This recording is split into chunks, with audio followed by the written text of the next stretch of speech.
بسم الله الرحمن الرحيم. الحمد لله رب العالمين، وصلى الله وسلم وبارك على نبينا محمد وعلى آله وصحبه أجمعين، وبعد.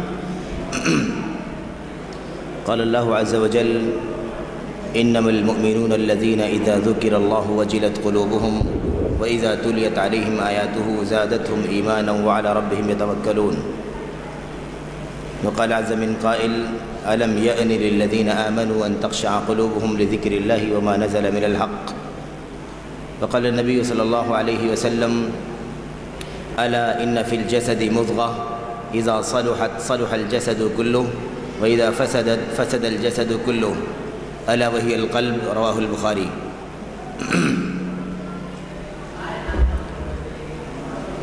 تربیتی پروگرام میں شریک حضرات سے گزارش ہے کہ جلدی سے مسجد میں تشریف لے آئیں، کیونکہ پروگرام شروع ہو چکا ہے اور ہمارے پاس وقت بہت کم ہے.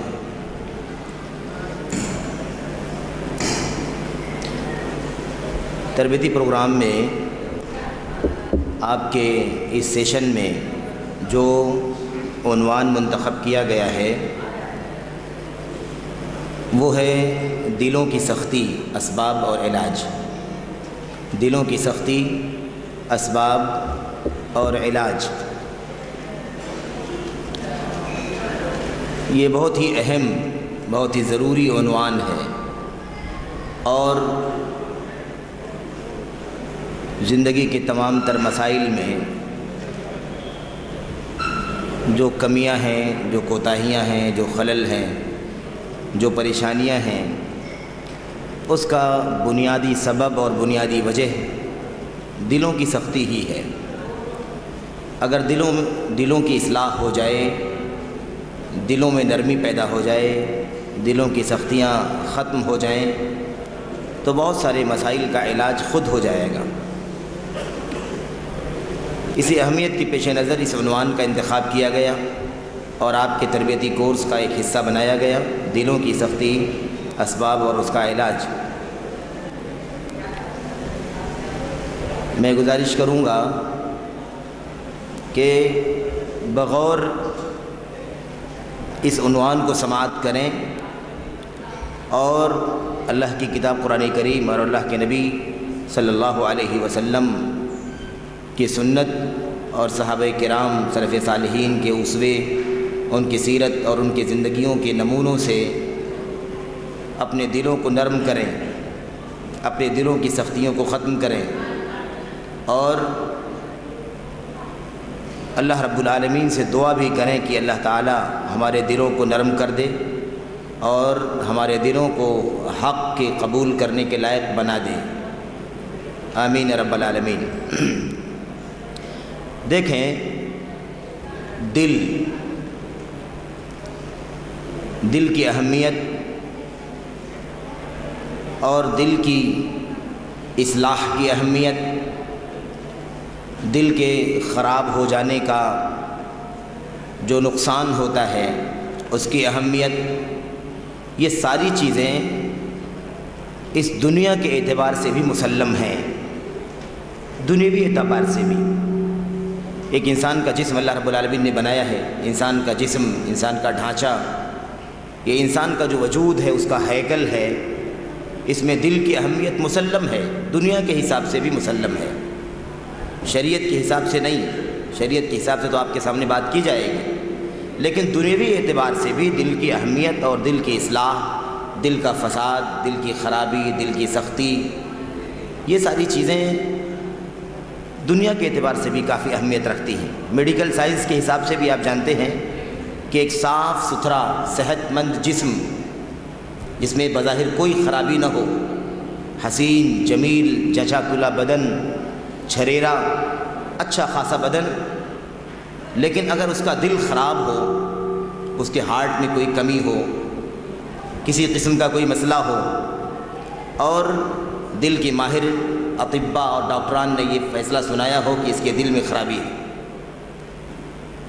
جس کی وجہ سے اس کے دیگر اعضاء، دیگر جوارح بھی متاثر ہو سکتے ہیں، تو آپ بتائیے کہ اس صاف ستھرے حسین اور جمیل جسم کا کیا فائدہ ہے، کیونکہ جبکہ اس کا دل خراب ہو چکا ہے۔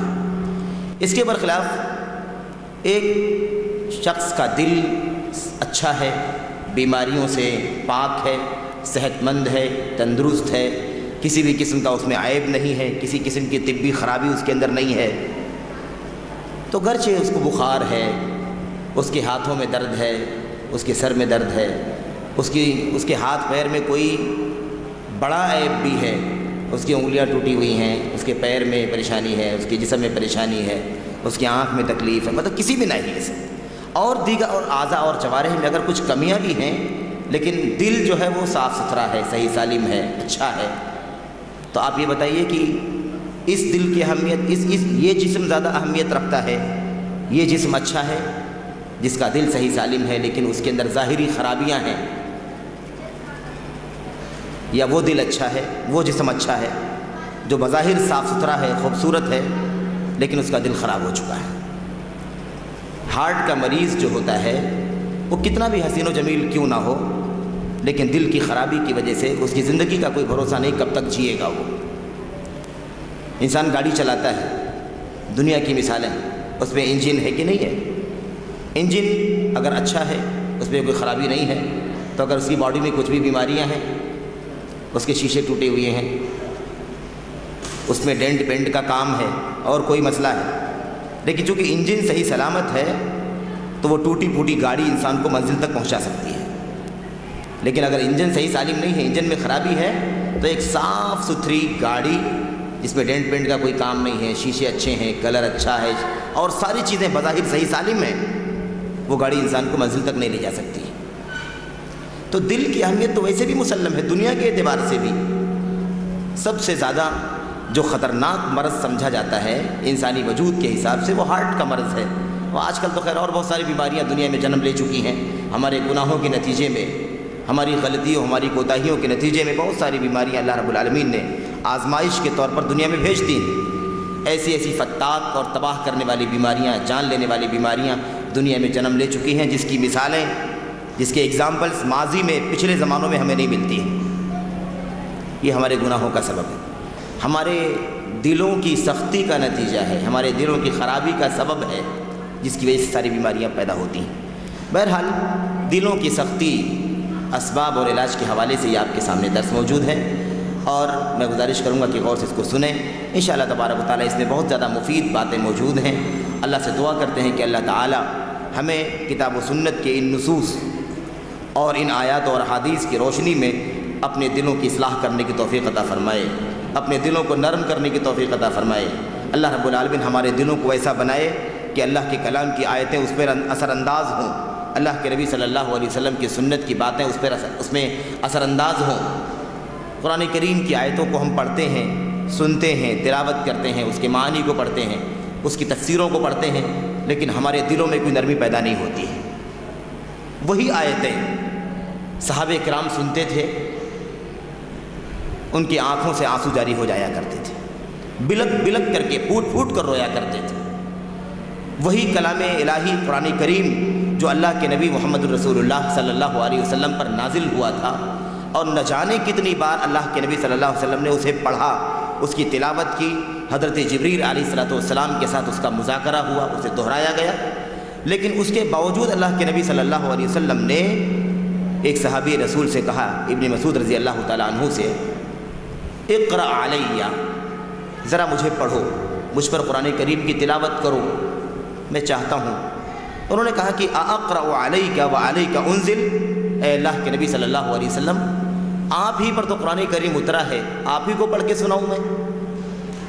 یعنی آپ تو صاحب قرآن ہیں، آپ ہی پر قرآن کریم اترا ہے، تو آپ کہہ رہے ہیں پڑھ کے سنائیے، میں آپ کو کیا پڑھ کے سناؤں گا؟ آپ ہی پر تو اترا ہے یہ، آپ سے اچھی طرح سے کون جانتا ہے، کون پڑھتا ہے، کسے اتنی اچھی طرح سے ازبر اور یاد ہے؟ آپ نے فرمایا انی احب ان اسمعہ من غیری، میری خواہش ہے، میری چاہت ہے کہ میں کسی اور سے ذرا سنوں، مجھ پر نازل ہوا ہے، میں پڑھتا ہوں، لیکن میری چاہت یہ ہے کہ میں کسی اور کی زبان سے بھی اللہ کے کلام کی تلاوت سنوں۔ چنانچہ انہوں نے تلاوت شروع کی اور پڑھتے گئے، ایک آیت کریمہ کے پاس جب پہنچے، فَكَيْفَ إِذَا جِئْنَا مِنْ كُلِّ أُمَّةٍ بِشَهِيدٍ وَجِئْنَا بِكَ عَلَى هَؤُلَاءِ شَهِيدًا۔ نبی کریم صلی اللہ علیہ وسلم سر جھکا کر کے مستقل سنتے رہے۔ جب اس آیت کریمہ تک پہنچے صحابی رسول تلاوت کرتے کرتے تو آپ نے فرمایا حسبک، بس ہو گیا، رک جاؤ۔ اپنے سر کو اٹھایا، صحابی رسول کہتے ہیں فَإِذَا عَيْنَاهُ تَذْرِفَانِ، میں نے دیکھا کہ اللہ کے نبی محمد الرسول اللہ صلی اللہ علیہ وسلم کی آنکھوں سے آنسو جاری ہیں، آپ پھوٹ پھوٹ کر کے رو رہے ہیں۔ اللہ کے کلام کی آیتوں کو سن کر کے آپ کے دل پر وہ اتنا اثر ہو رہا ہے کہ آپ اشبار ہو گئی آپ کی آنکھیں، آپ زار و قطار رونے لگے۔ بھلا بتاؤ کہ وہ کیسا دل تھا اللہ کے نبی صلی اللہ علیہ وسلم کا۔ اور ایسی بہت ساری مثالیں ہیں، صحابہ کرام کے نمونے ہیں، ابو بکر صدیق رضی اللہ تعالیٰ عنہ کے، عمر فاروق اعظم رضی اللہ تعالیٰ عنہ کے، اور بہت ساری صحابیات کے بھی ایسے واقعات ہیں۔ قرآن کریم کی آیتیں سن کر کے ان کے دل اتنے نرم تھے کہ اللہ کا کلام اثر انداز ہوتا تھا ان کے دلوں کے اوپر۔ وہی آیتیں ہم بھی سنتے ہیں، ہم بھی پڑھتے ہیں، ہم بھی سمجھتے ہیں، لیکن کبھی آنسو جاری ہونا تو دور کی بات ہے، ہمیں شوق بھی پیدا نہیں ہوتا ہے کہ قرآن کریم کی تلاوت کو سننا چاہیے۔ قرآن کریم کی تلاوت ہوتی ہے، اللہ کے بندے اللہ کے دین کی باتیں ہمارے سامنے کرتے ہیں، کلام اللہ کے معانی و مفاہیم کو سمجھاتے ہیں، اور ہم اٹھ کر کے مجلس سے چلے جاتے ہیں۔ یہ دراصل دلوں کی سختی ہے۔ اللہ رب العالمین نے قرآن کریم میں ارشاد فرمایا انما المؤمنون الذین اذا ذکر اللہ وجلت قلوبہم، سچے مومن وہ ہیں، سچے مومن کون ہیں؟ الذین اذا ذکر اللہ، وہ لوگ ہیں کہ جب ان کے سامنے اللہ کا ذکر کیا جاتا ہے، اللہ کو یاد کیا جاتا ہے،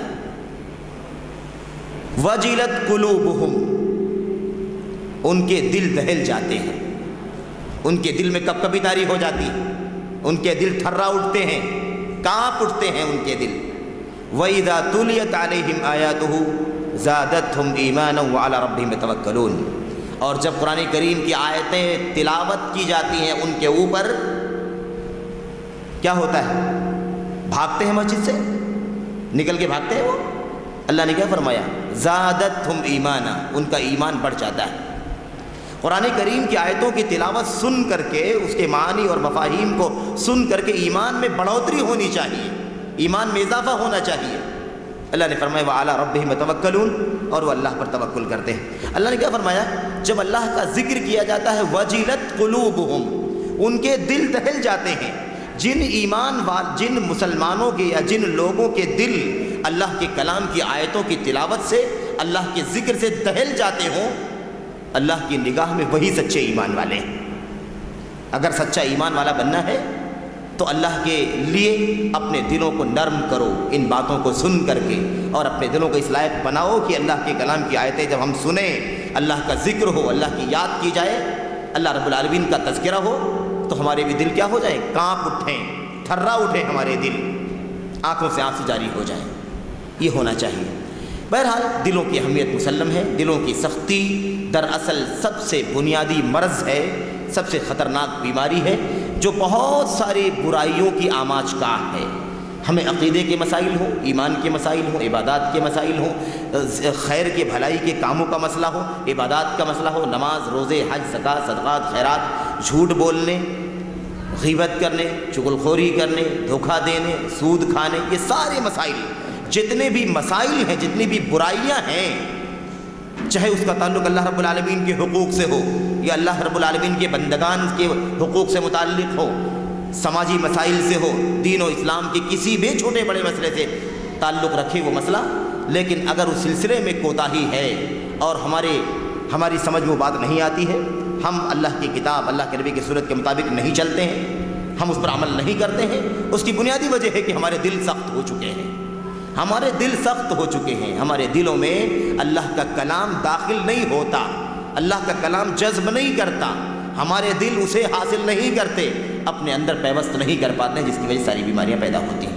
بہرحال میرے بھائیوں، اللہ رب کے نبی صلی اللہ علیہ وسلم نے دل کی اہمیت کو، اس کی اچھائی کو، اس کی صلاح کو، اس کی بھلائی کو، اور ایسے ہی دل کے فساد، دل کی خرابی، دل کی سختی، اس کی کدورت، وغیرہ کو سمجھانے کے لیے اللہ کے نبی نے فرمایا الا ان فی الجسد مضغہ اذا صلحت صلح الجسد کلہ.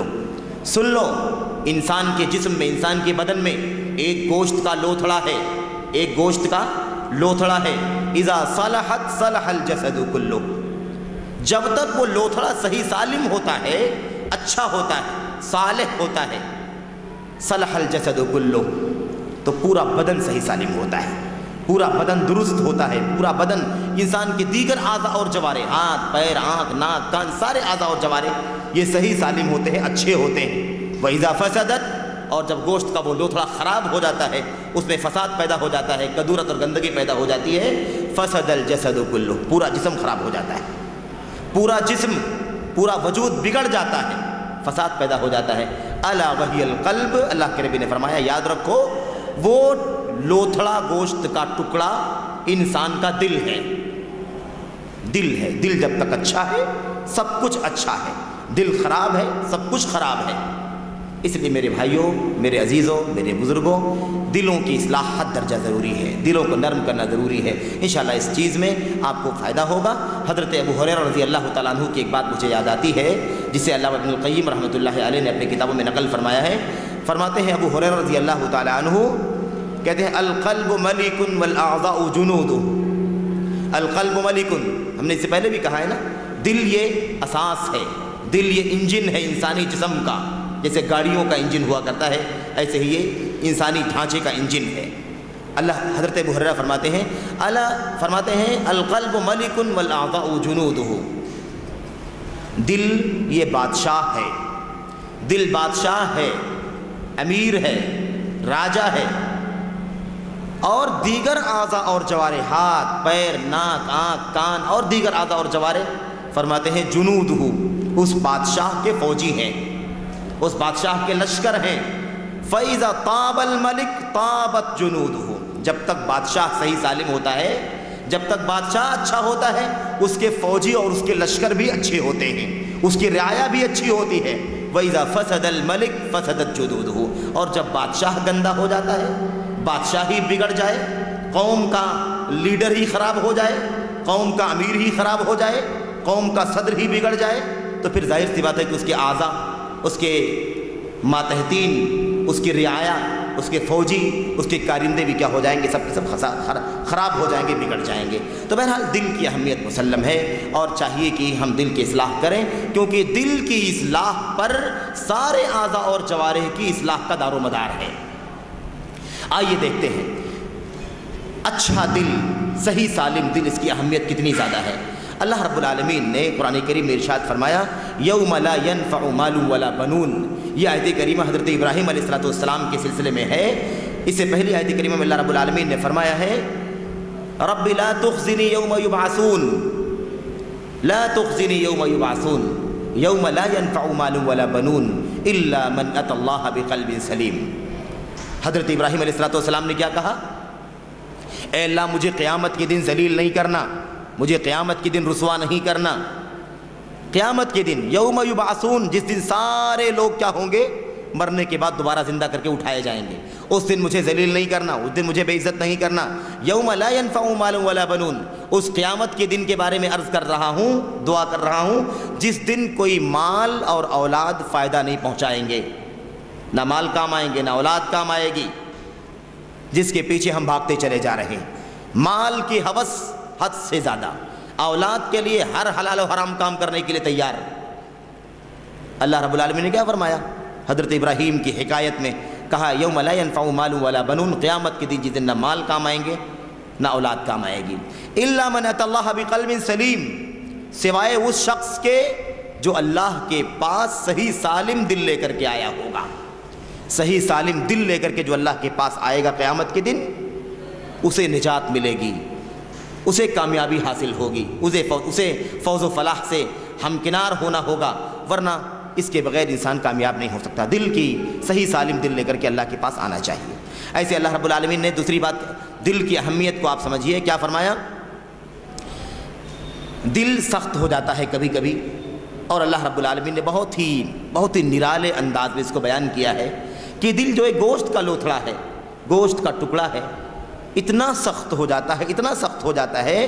اللہ رب العالمین کے کلام میں اس کی مثال دیکھو، اللہ رب العالمین نے کیا فرمایا؟ اللہ نے فرمایا ثم قست قلوبکم من بعد ذلک فہی کالحجارۃ او اشد قسوۃ۔ اللہ نے فرمایا اس کے بعد تمہارے دل سخت ہو گئے، اس کے بعد تمہارے دل سخت ہو گئے، اور اتنا سخت ہو گئے کہ پتھر کی طرح ہو گئے، بلکہ پتھر سے بھی زیادہ سخت ہو گئے۔ پتھر میں کوئی جاذبیت ہوتی ہے؟ پتھر میں کوئی نرمی ہوتی ہے؟ پتھر میں کوئی جذب کرنے اور اندر کسی چیز کو قبول کرنے کا مادہ ہوتا ہے؟ اللہ رب العالمین فرماتا ہے کہ پھر تمہارے دل سخت ہو گئے، اور اتنا سخت کہ پتھر جیسے ہو گئے، بلکہ پتھر سے بھی زیادہ سخت ہو گئے، او اشد قسوہ، یا اس سے بھی زیادہ سخت ہو گئے۔ حالانکہ کتنے پتھر ایسے ہیں، مثال دیکھیے کتنی نرالی مثال ہے۔ اللہ نے فرمایا دل سخت ہو گئے، پتھر کی طرح سخت ہو گئے، پتھر سے بھی زیادہ سخت ہو گئے، یعنی پتھر کی مثال اللہ رب العالمین نے سختی ظاہر کرنے کے لیے، سختی کو بتانے کے لیے دی ہے۔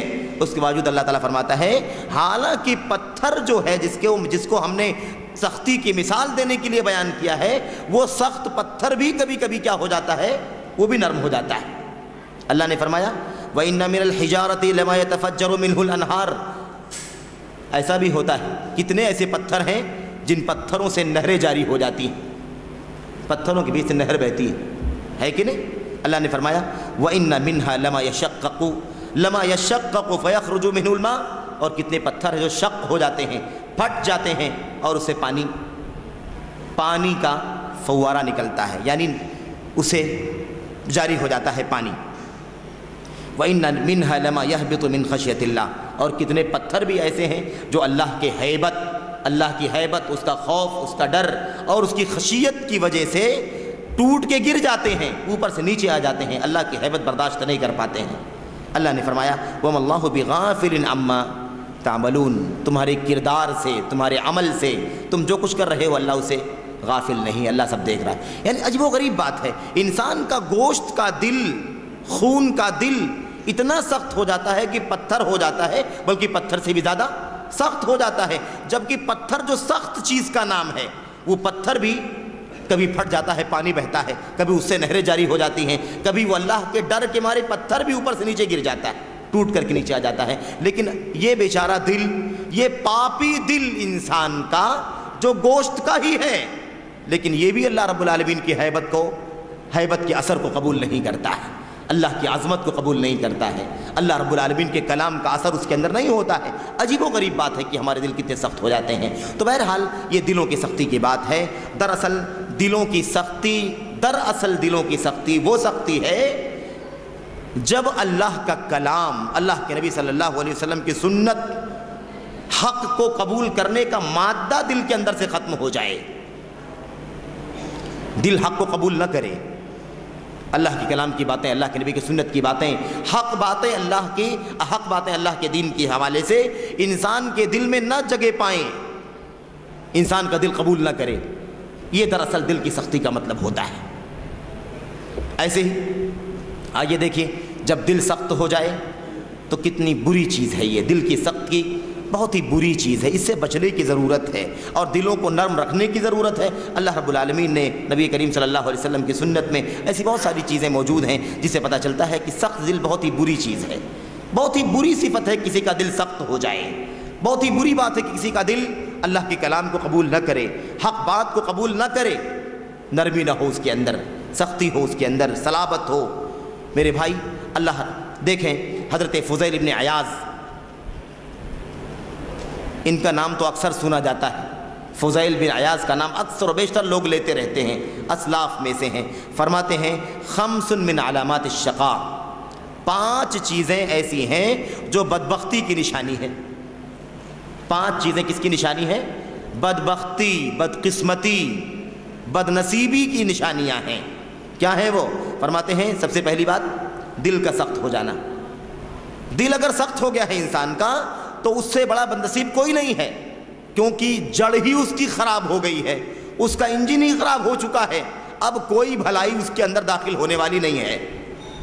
تو سب سے بڑی محرومی کس چیز سے ہوتی ہے؟ بدقسمتی یہ ہے انسان کی کہ انسان کا دل سخت ہو جائے۔ نمبر 2، آنکھوں سے اشک جاری نہ ہو، آنکھیں بھی اللہ کی یاد سے تر نہ ہو جائیں۔ کبھی آنسو نہ آئے، کبھی رونے کی کیفیت پیدا نہ ہو.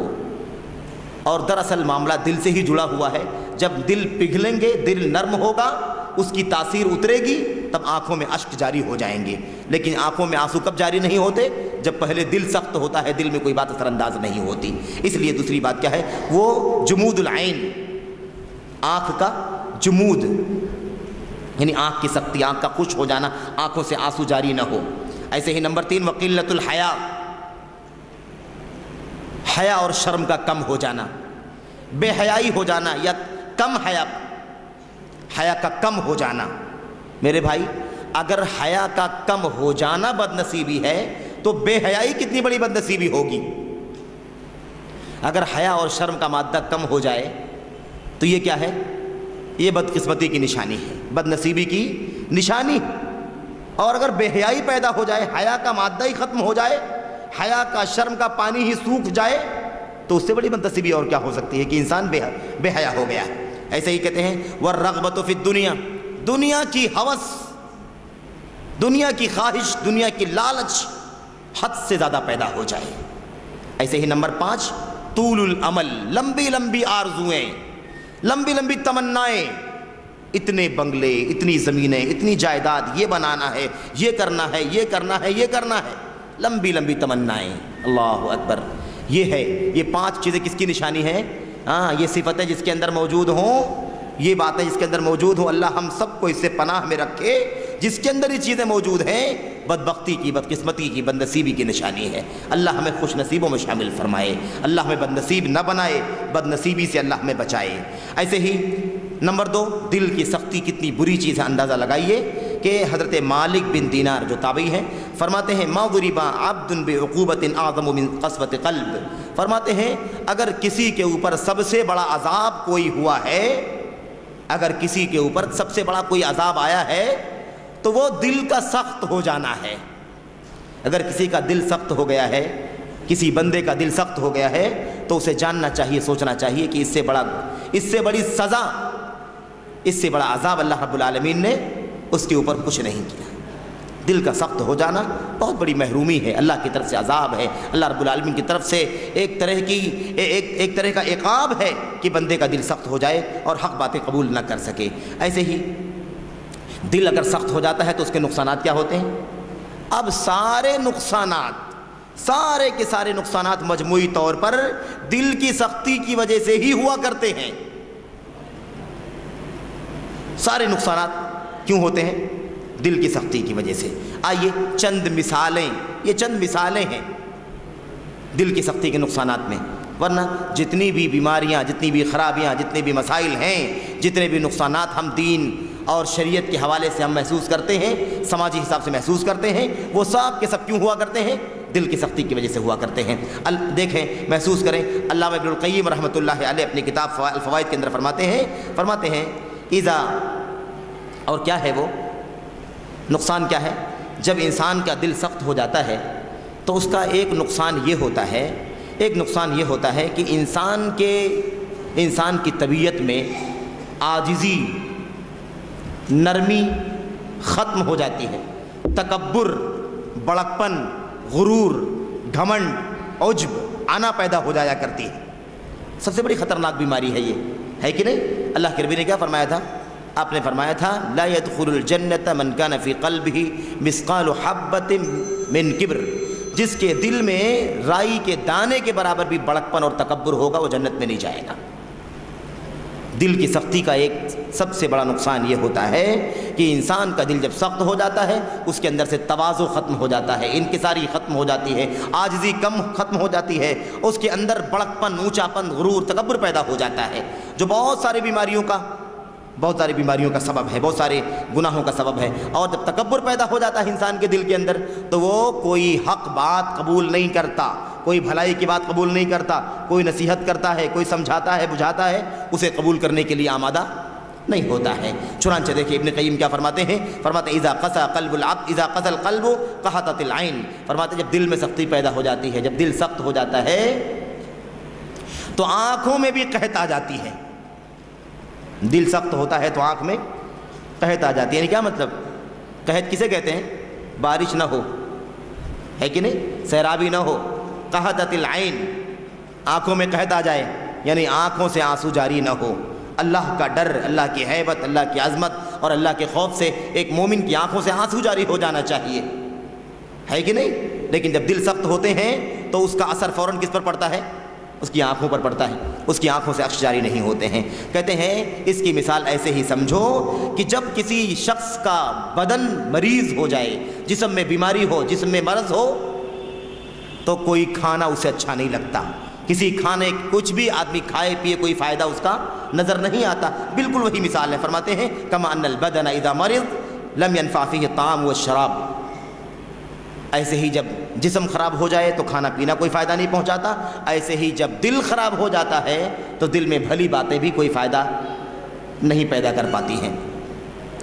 نصیحتیں انسان کرتا ہے لیکن جس کے دل میں سختی ہوتی ہے نصیحت قبول نہیں کرتا، نصیحتیں اس کے دل میں اثر انداز نہیں ہوتی ہیں، بھلائیاں قبول نہیں کرتا ہے انسان کا دل جب دل میں سختی پیدا ہو جاتی ہے۔ اس لیے میرے بھائی یہ علامہ ابن القیم رحمۃ اللہ علیہ نے مثال دے کر کے سمجھایا ہے کہ جب جسم میں بیماری ہوتی ہے تو کھانا پینا فائدہ نہیں پہنچاتا ہے، ایسے ہی جب انسان کا دل مریض ہو جاتا ہے، دل میں سختی پیدا ہو جاتی ہے تو آنکھوں میں قحط آ جاتی ہے، آنکھوں سے آنسو جاری نہیں ہوتے، اور بھلائی کی باتیں، خیر کی باتیں، نصیحت کی باتیں، واعظ، نصیحت، تذکیر، یہ ساری چیزیں کوئی فائدہ نہیں پہنچاتی ہیں۔ یہ خطرناک دل کی سختی کا نقصان ہے۔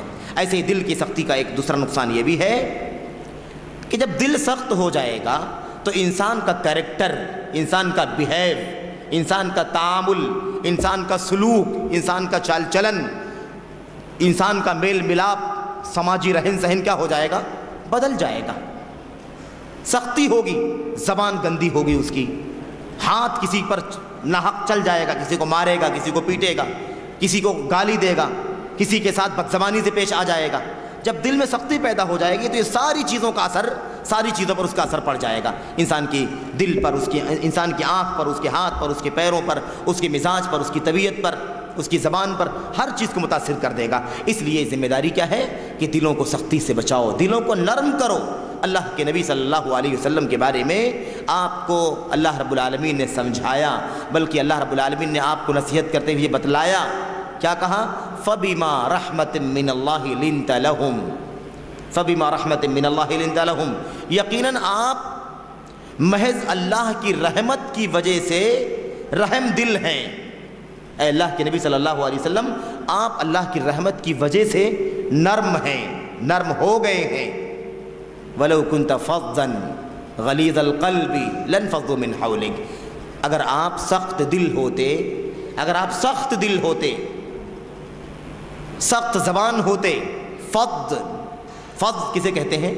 فض کہتے ہیں بات چیت، معاملات، سلوک، بیہیویئر میں انسان سختی سے پیش آئے، ترش روئی ہو اس کے اندر، ترش مزاجی ہو، اس کو فض کہا جاتا ہے۔ تو کہتے ہیں وَلَوْ كُنْتَ فَظًّا غَلِيظَ الْقَلْبِ، اے اللہ کے نبی اگر آپ بد زبان ہوتے، بد کردار ہوتے اور آپ کا دل سخت ہوتا تو کیا ہوتا؟ اس کا نقصان لَانفَضُّوا مِنْ حَوْلِكَ، یہ جو بھیڑ لگی ہوئی ہے، دیوانہ وار لوگ آپ کے پاس آتے ہیں اور آپ سے محبت کرتے ہیں، آپ کے قریب آتے ہیں، آپ کی باتوں کو سنتے ہیں، آپ سے متاثر ہوتے ہیں، آپ کے قدموں میں آ جاتے ہیں، یہ نہیں ہوتا۔ کیا ہوتا؟ لَانفَضُّوا مِنْ حَوْلِكَ، آپ سے لوگ منتشر ہو جاتے، سب متنفر، نفرت کر کے بھاگ جاتے، کوئی آپ کے قریب آنے کے لیے تیار نہیں ہوتا۔ تو پتہ یہ چلا کہ جب انسان کا دل سخت ہوگا تو لوگ اسے نفرت کریں گے، اسے دور بھاگیں گے۔ سماج کے، سوسائٹی کے، معاشرے کے لوگ تو جو ہیں وہ ہی ہیں، رشتہ دار، قریبی دوست، بھائی اور دیگر کنبے قبیلے کے لوگ بھی کیا کریں گے؟ اس سے نفرت کریں گے، کیونکہ اس کا مزاج سخت ہو چکا ہے، اس کی زبان گندی ہے، اس کا بیہیویئر اچھا نہیں ہے، اور سب کی وجہ کیا ہے؟ انسان کا دل سخت ہو چکا ہے، انسان کا دل سخت ہو چکا، جس کی وجہ سے سارے مسائل پیدا ہو رہے ہیں۔ تو ضروری ہے کہ انسان اس سلسلے میں فکر مند ہو اور وہ سوچے کہ اس کا دل نرم کیسے ہوگا۔ دل میں سختی نہیں ہونی چاہیے۔ مزاج جو سخت ہوتا ہے وہ دراصل بہت زیادہ مضر ہوتا ہے، نقصان دہ ہوتا ہے، اور انسان کو نہتھا چھوڑ دیتا ہے، نفرت پیدا کر دیتا ہے لوگوں کے دلوں میں۔ اس لیے یہ بھی ایک بہت ہی بڑا نقصان ہے دل کی سختی کا، اگر دل سخت ہو جائے تو یہ معاملہ پیدا ہو جاتا ہے۔ نمبر 3، دل کی سختی کا ایک نقصان یہ بھی ہے کہ جب دل سخت ہوتا ہے تو گمراہی پیدا ہوتی ہے۔ بربادی آتی ہے، تباہی پیدا ہوتی ہے، ہلاکت ہو جاتی ہے۔ یہ بھی ایک عجیب و غریب پہلو ہے۔ اللہ رب العالمین نے قرآن کریم میں اس کا نقشہ کھینچا ہے، اور اللہ رب العالمین نے ہلاکت، تباہی، بربادی کو کس کا سبب قرار دیا ہے؟ دل کی سختی کو، دل کی خرابی کو۔ اللہ رب العالمین نے فرمایا افمن شرح اللہ صدرہ للاسلام فهو على نور من ربه فویل للقاسیۃ قلوبهم من ذکر اللہ اولئک فی ضلال مبین۔ اللہ نے فرمایا کیا وہ شخص جس کے سینے کو اللہ نے کھول دیا ہے، کیا وہ شخص جس کے سینے کو اللہ نے کھول دیا ہے اسلام کے لیے، اور وہ اللہ کی ایک نور سے فیضیاب ہو رہا ہے، اللہ کے نور پر ہے، فہو علی نور من ربہ۔ اسلام ایک روشنی ہے، اسلام ایک نور ہے، اسلام ایک تابناکی ہے، اسلام ایک روشن چراغ ہے، جس نے اسے اپنے ہاتھ میں لے لیا کبھی گمراہی کی طرف ہرگز نہیں جا سکتا۔ اللہ رب العالمین نے کیا فرمایا؟ فویل للقاسیۃ قلوبہم من ذکر اللہ۔ تو بربادی ہے، تباہی ہے ان دلوں کے لیے جو دل اللہ کے ذکر سے سخت ہو گئے ہیں۔ بربادی ہے، تباہی ہے۔ ویل جانتے ہیں نا، ویل کہتے ہیں بربادی کو، تباہی کو، اور جہنم کی وادیوں میں سے ایک وادی کا نام بھی ویل ہے۔ بربادی ہے، تباہی ہے، جہنم کی وہ وادی ہے۔ کن لوگوں کے لیے؟ للقاسیۃ قلوبہم، جن کے دل سخت ہو چکے ہیں، ان کے لیے بربادی ہے۔ اللہ کا ذکر قبول نہیں کرتے، اللہ کے ذکر سے ان کے دل کیا ہو گئے ہیں؟ سخت ہو گئے ہیں۔ اولئک فی ضلال مبین، یہ جن کے دل سخت ہو گئے ہیں یہ کیا ہے؟ بہت کھلی گمراہی میں ہے، کھلی گمراہی میں ہے۔ جب دل سخت ہو چکا ہے، دل کا دروازہ بند ہے، اللہ کا وہ نور کیسے دل میں اترے گا؟ اللہ پر ایمان کیسے دل میں جائے گا؟ اللہ کے کلام کی باتیں کیسے دل میں پہنچیں گی؟ کیسے جہنم کے تذکرے دل میں جائیں گے؟ کیسے جنت کی نعمتوں کا تذکرہ انسان کے دل میں اترے گا؟ جب دل کا دروازہ بند ہے، دل سخت ہے، پتھر سے بھی زیادہ سخت، تو کہاں سے دل میں کوئی بات جائے گی؟ تو جب یہ اسلام سے محروم ہوگا، اللہ کی ہدایات سے محروم ہوگا، اللہ کے دین اور اللہ کی کتاب، اللہ رب العالمین کی شریعت کی روشنی دل میں نہیں پہنچے گی، تو ظاہر سی بات ہے کہ کیا ہوگا؟ دل سخت ہے، جس کی وجہ سے یہ معاملہ ہے، اور نتیجہ کیا نکلے گا؟ کہ انسان کھلی گمراہی میں چلا جائے گا۔ تو اللہ نے فرمایا، تو پتہ یہ چلا کہ دلوں کی سختی گمراہی کا سبب ہے، دلوں کی سختی بربادی کا سبب ہے، دلوں کی سختی ہلاکت کا سبب ہے۔ اس لیے ہونا یہ چاہیے کہ دلوں کو نرم کیا جائے۔ میرے بھائی، جذباتیت جو ہے نا، جذباتیت، انا اور بڑکپن، یہ سب سے خطرناک بیماریاں ہیں دل کی۔ یہ تو دل کی سختی ایک مسئلہ بیان کیا جا رہا ہے، امراض القلب، دل کی بیماریاں بہت ساری ہیں، حسد ہے، بغض ہے، کینہ ہے، کپٹ ہے، تکبر ہے، غرور ہے، بہت ساری چیزیں ہیں۔ ایک ایک نقطے پر اہل علم نے کتابیں لکھی ہیں، اہل علم نے تفصیلات رکھی ہوئی ہیں۔ اس لیے ہونا یہ چاہیے کہ دلوں کی سختی سے ہم بچیں، جو ایک بہت ہی بنیادی چیز ہے۔ دل جب سخت ہو گیا تو ساری خیر کی باتیں اندر جانا بند ہو گئیں، اور اب انسان گمراہ ہو جائے گا، برباد ہو جائے گا۔ ایسے ہی اللہ رب العالمین کی کلام قرآن کریم کی آیت کریمہ فویل للقاسیۃ قلوبہم من ذکر اللہ، بربادی ہے ان دلوں کے لیے، ان لوگوں کے دلوں کے لیے جن کے دل سخت ہو چکے ہیں۔ اس آیت کریمہ کے سلسلے میں علامہ ابن کثیر رحمۃ اللہ علیہ بیان فرماتے ہیں، دل کے سخت ہو جانے کا مطلب کیا ہے؟ سخت دلوں کے برباد ہو جانے کا مطلب کیا ہے؟ فرماتے ہیں یعنی وہ دل اللہ کے ذکر کے لیے نرم نہیں ہوتے، جو دل اللہ کے ذکر کے لیے، اللہ کے کلام کے لیے نرم نہیں ہوتے ہیں، اللہ سے ڈرتے نہیں ہیں، اللہ کی ہیبت اور اللہ کا خوف ان کے دل میں جاتا نہیں ہے، ایسے لوگوں کے دل کو اللہ نے فرمایا ہے کہ ان کا دل سخت ہو گیا ہے، ان کا دل سخت ہو چکا ہے۔ بہرحال تو یہ ہے، دل کی سختی کا یہ نقصان ہے کہ دل کی سختی گمراہی اور تباہی کا سبب ہے، یہ بہت بڑا نقصان ہے۔ دل سخت ہوتا کیوں ہے؟ دل کیوں سخت ہوتا ہے؟ دل کی سختی کے اسباب کیا ہیں؟ اس کی طرف بھی ذرا سا غور کرنے کی ضرورت ہے کہ دل سخت کیوں ہوتا ہے۔ میرے بھائیوں، میرے بزرگوں، جب ان اسباب کا پتہ چل جائے، وجوہات کا پتہ چل جائے، یہ بیماری آتی کیوں ہے، دل سخت کیوں ہوتا ہے، تو پھر اس کا علاج کرنا بھی کیا ہو جائے گا؟ آسان ہو جائے گا۔ آئیے پہلے سبب دیکھیں کہ بیماری کے دل کی سختی ہوتی کیوں ہے، پیدا کیوں ہوتی ہے، پھر انشاءاللہ اس کا علاج بھی آپ کے سامنے آئے گا چند نکات کی روشنی میں کہ دل کی سختی کی وجوہات کیا ہے۔ دل کب سخت ہوتا ہے؟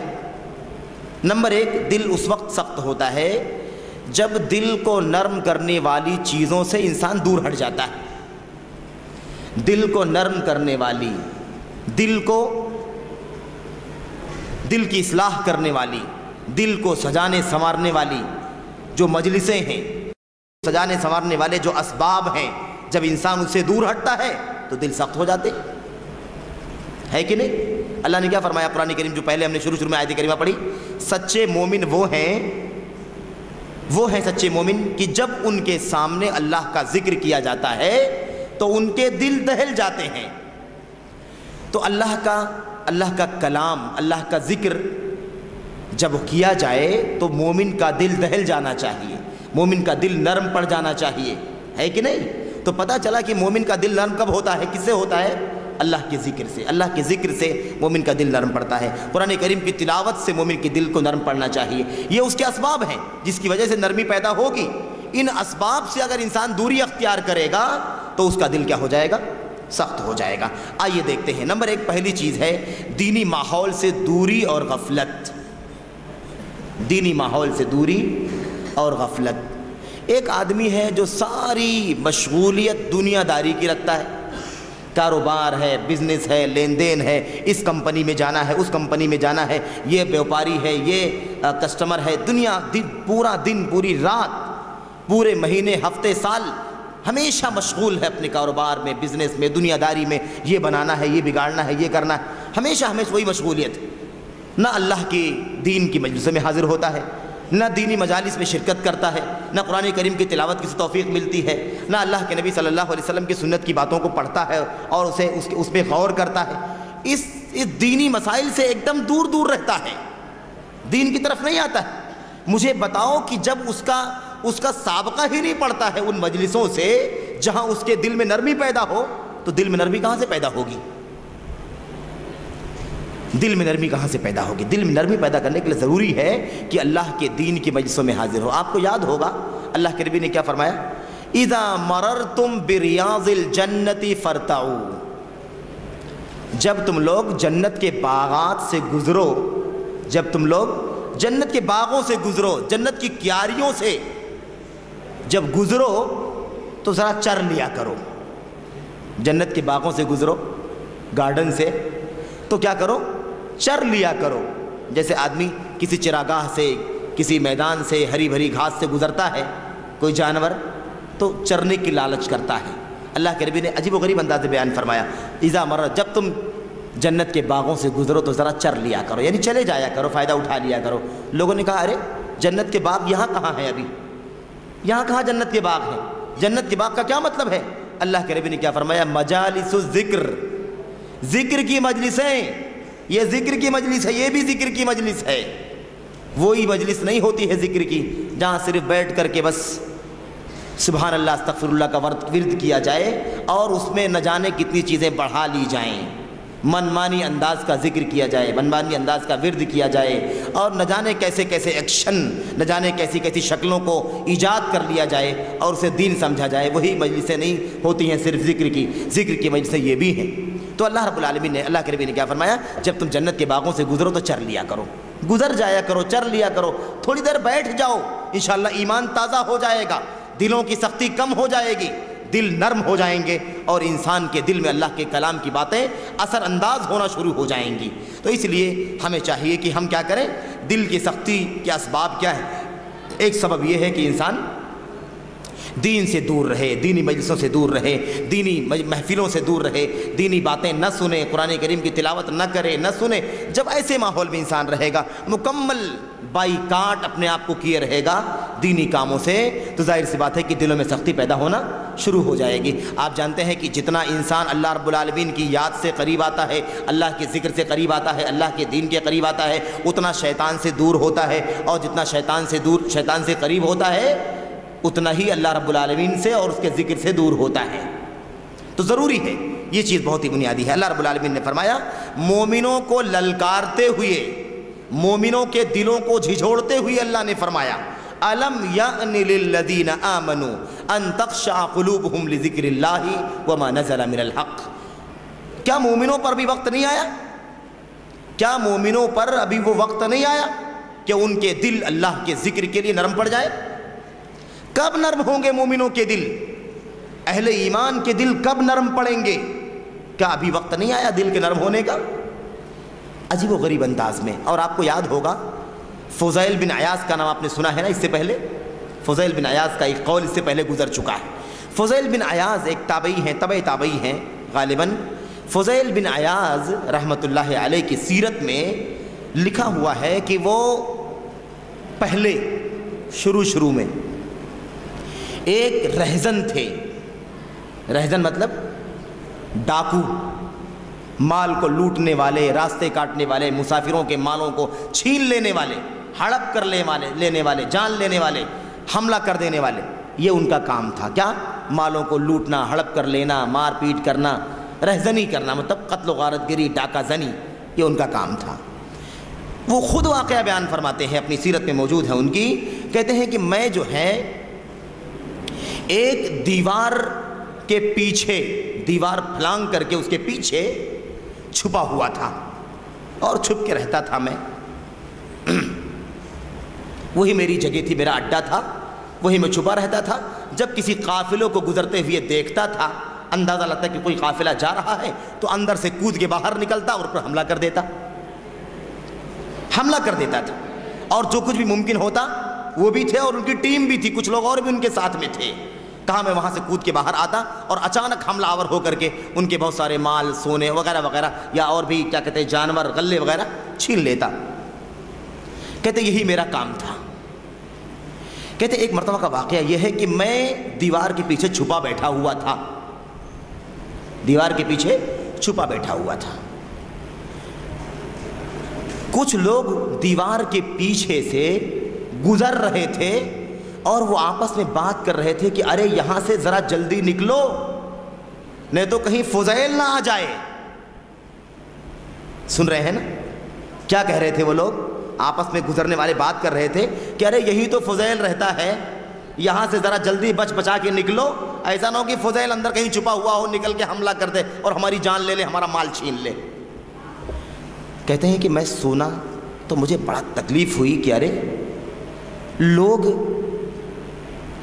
اتنا ڈرتے ہیں مجھ سے، اتنا گھبراتے ہیں، میری چوری ڈکیتی مار پیٹ سے اتنا گھبراتے ہیں.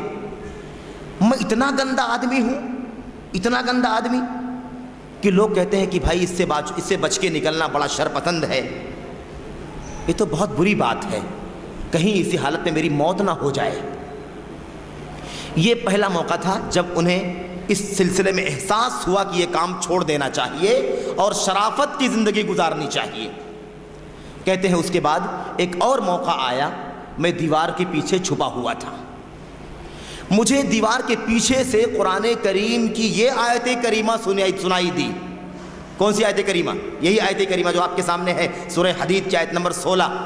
اللہ تعالیٰ نے فرمایا الم یأن للذین آمنوا ان تخشع قلوبہم لذکر اللہ وما نزل من الحق. کیا مومنوں پر اب تک وہ وقت نہیں آیا کہ جب اللہ کے ذکر سے ان کے دل نرم پڑ جائیں؟ کہتے ہیں یہ آیت کریمہ میرے کان میں پڑی تو میں تو چونک گیا، شوق ہو گیا. ارے اللہ کا کلام کیا کہہ رہا ہے؟ کیا ابھی مومنوں پر ان کے دل کے اللہ کے ذکر کے لیے ان کے دل کے نرم ہونے کا ٹائم نہیں آیا؟ کب ہوگا ان کا دل نرم؟ کہتے ہیں یہ آواز میرے کان میں پڑی کہ میں بہت زیادہ پریشان ہوا، کانپنے لگا، تھرانے لگا کہ ارے یہ تو بہت بڑا جرم ہے میرا، بہت بڑا ظلم ہے، کب تک میں ایسا ہی کرتا رہوں گا؟ کہتے ہیں کہ میں فوراً وہاں سے نکلا اور میں نے اس آیت کریمہ کا جواب دیا، قد آن یا ربی، قد آن یا ربی، یقیناً اے اللہ وقت آ گیا ہے دل کے نرم ہونے کا، وقت آ چکا ہے دل کے نرم ہونے کا. کہتے ہیں اسی وقت میں نے توبہ کیا اور اس کے بعد سے میری زندگی میں انقلاب آ گیا، میری زندگی کی کایا پلٹ گئی. اور اب آپ دیکھیے کہ دنیا انہیں ایک سلف صالحین کے بزرگوں میں شمار کرتی ہے، ایک صالح انسان، ایک بہت ہی زیادہ معزز اور قابل احترام شخصیت. ان کے وہ ہیرے موتی کی طرح جملے، ان کے اقوال، ان کے الفاظ یاد رکھنے کے قابل ہیں. تو یہ ہے طریقہ میرے بھائیوں، دلوں کی سختی. یہ آیت کریمہ ہے. اسی آیت کریمہ نے حضرت فضیل ابن عیاض رحمۃ اللہ علیہ کی زندگی میں انقلاب ڈال دیا. کب وقت آئے گا اہل ایمان کے دلوں کے نرم ہونے کا؟ دل کب تک سخت رہیں گے تمہارے؟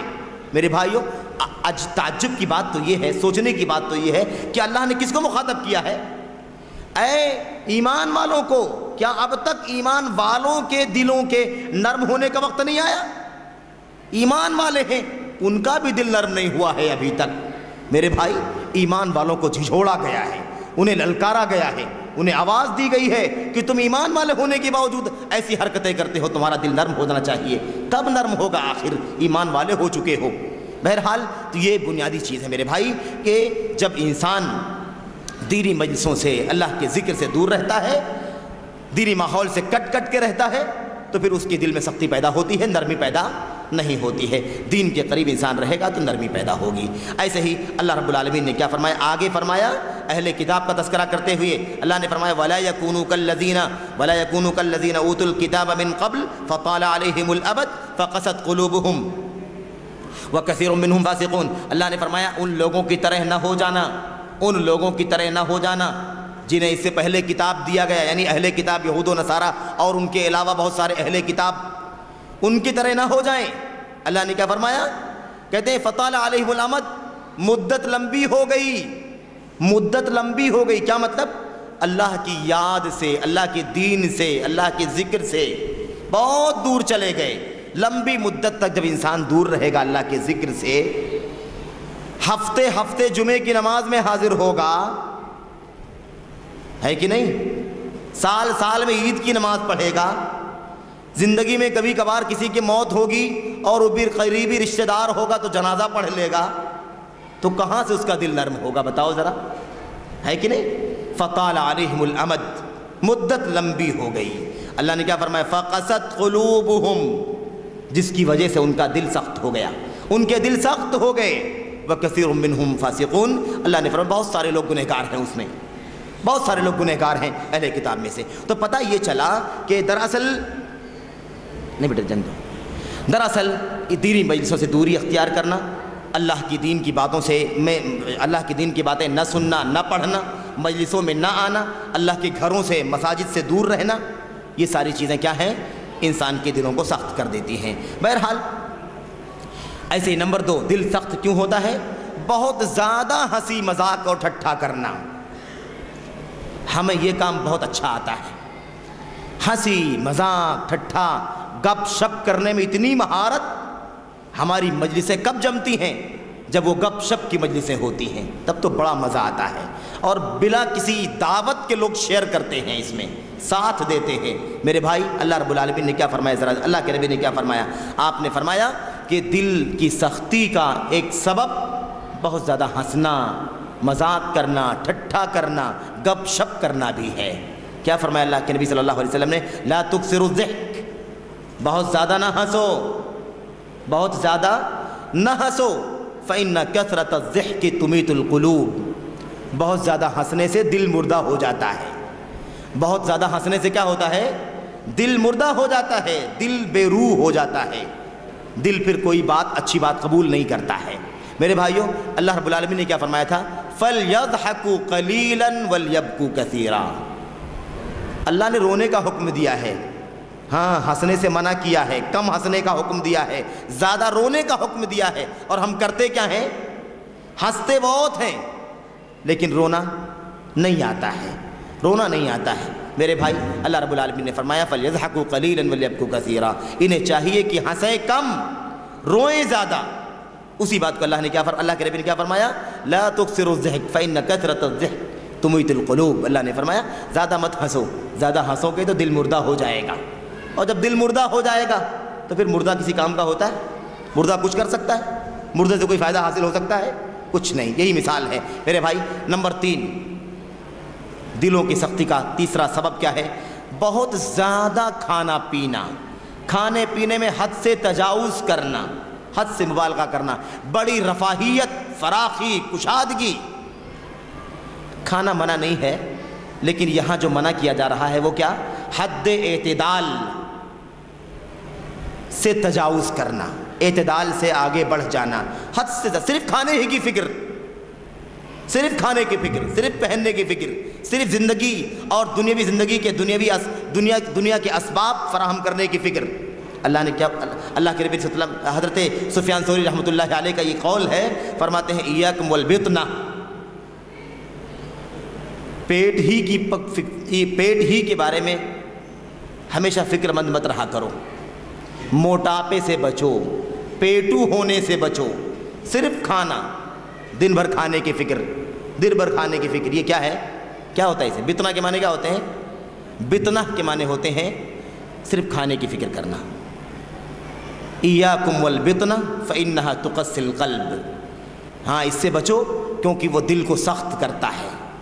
عرب دنیا کے اندر ایک مثل مشہور ہے، البطنہ تذہب الفتنہ، البطنہ تذہب الفتنہ، فتنہ نہیں جو ہم لوگ مچاتے رہتے ہیں، یہ فتنہ نہیں بلکہ فتنہ تاس کے ذریعے سے، بطنہ یہ فتنہ کو ختم کر دیتا ہے، یعنی بہت زیادہ کھانا پینا، کھانے پینے کے پیچھے ہی لگے رہنا، یہ ذہانت فطانت کو مٹا دیتا ہے، انسان کو غبی بنا دیتا ہے، انسان کے عقل کو، اس کی سوجھ بوجھ کو کم کر دیتا ہے، یہ ہے۔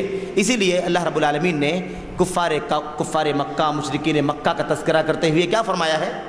یأکلون کما تأکل الانعام، یہ ایسے کھاتے ہیں جیسے جانور کھاتے ہیں۔ کیسے کھاتے ہیں؟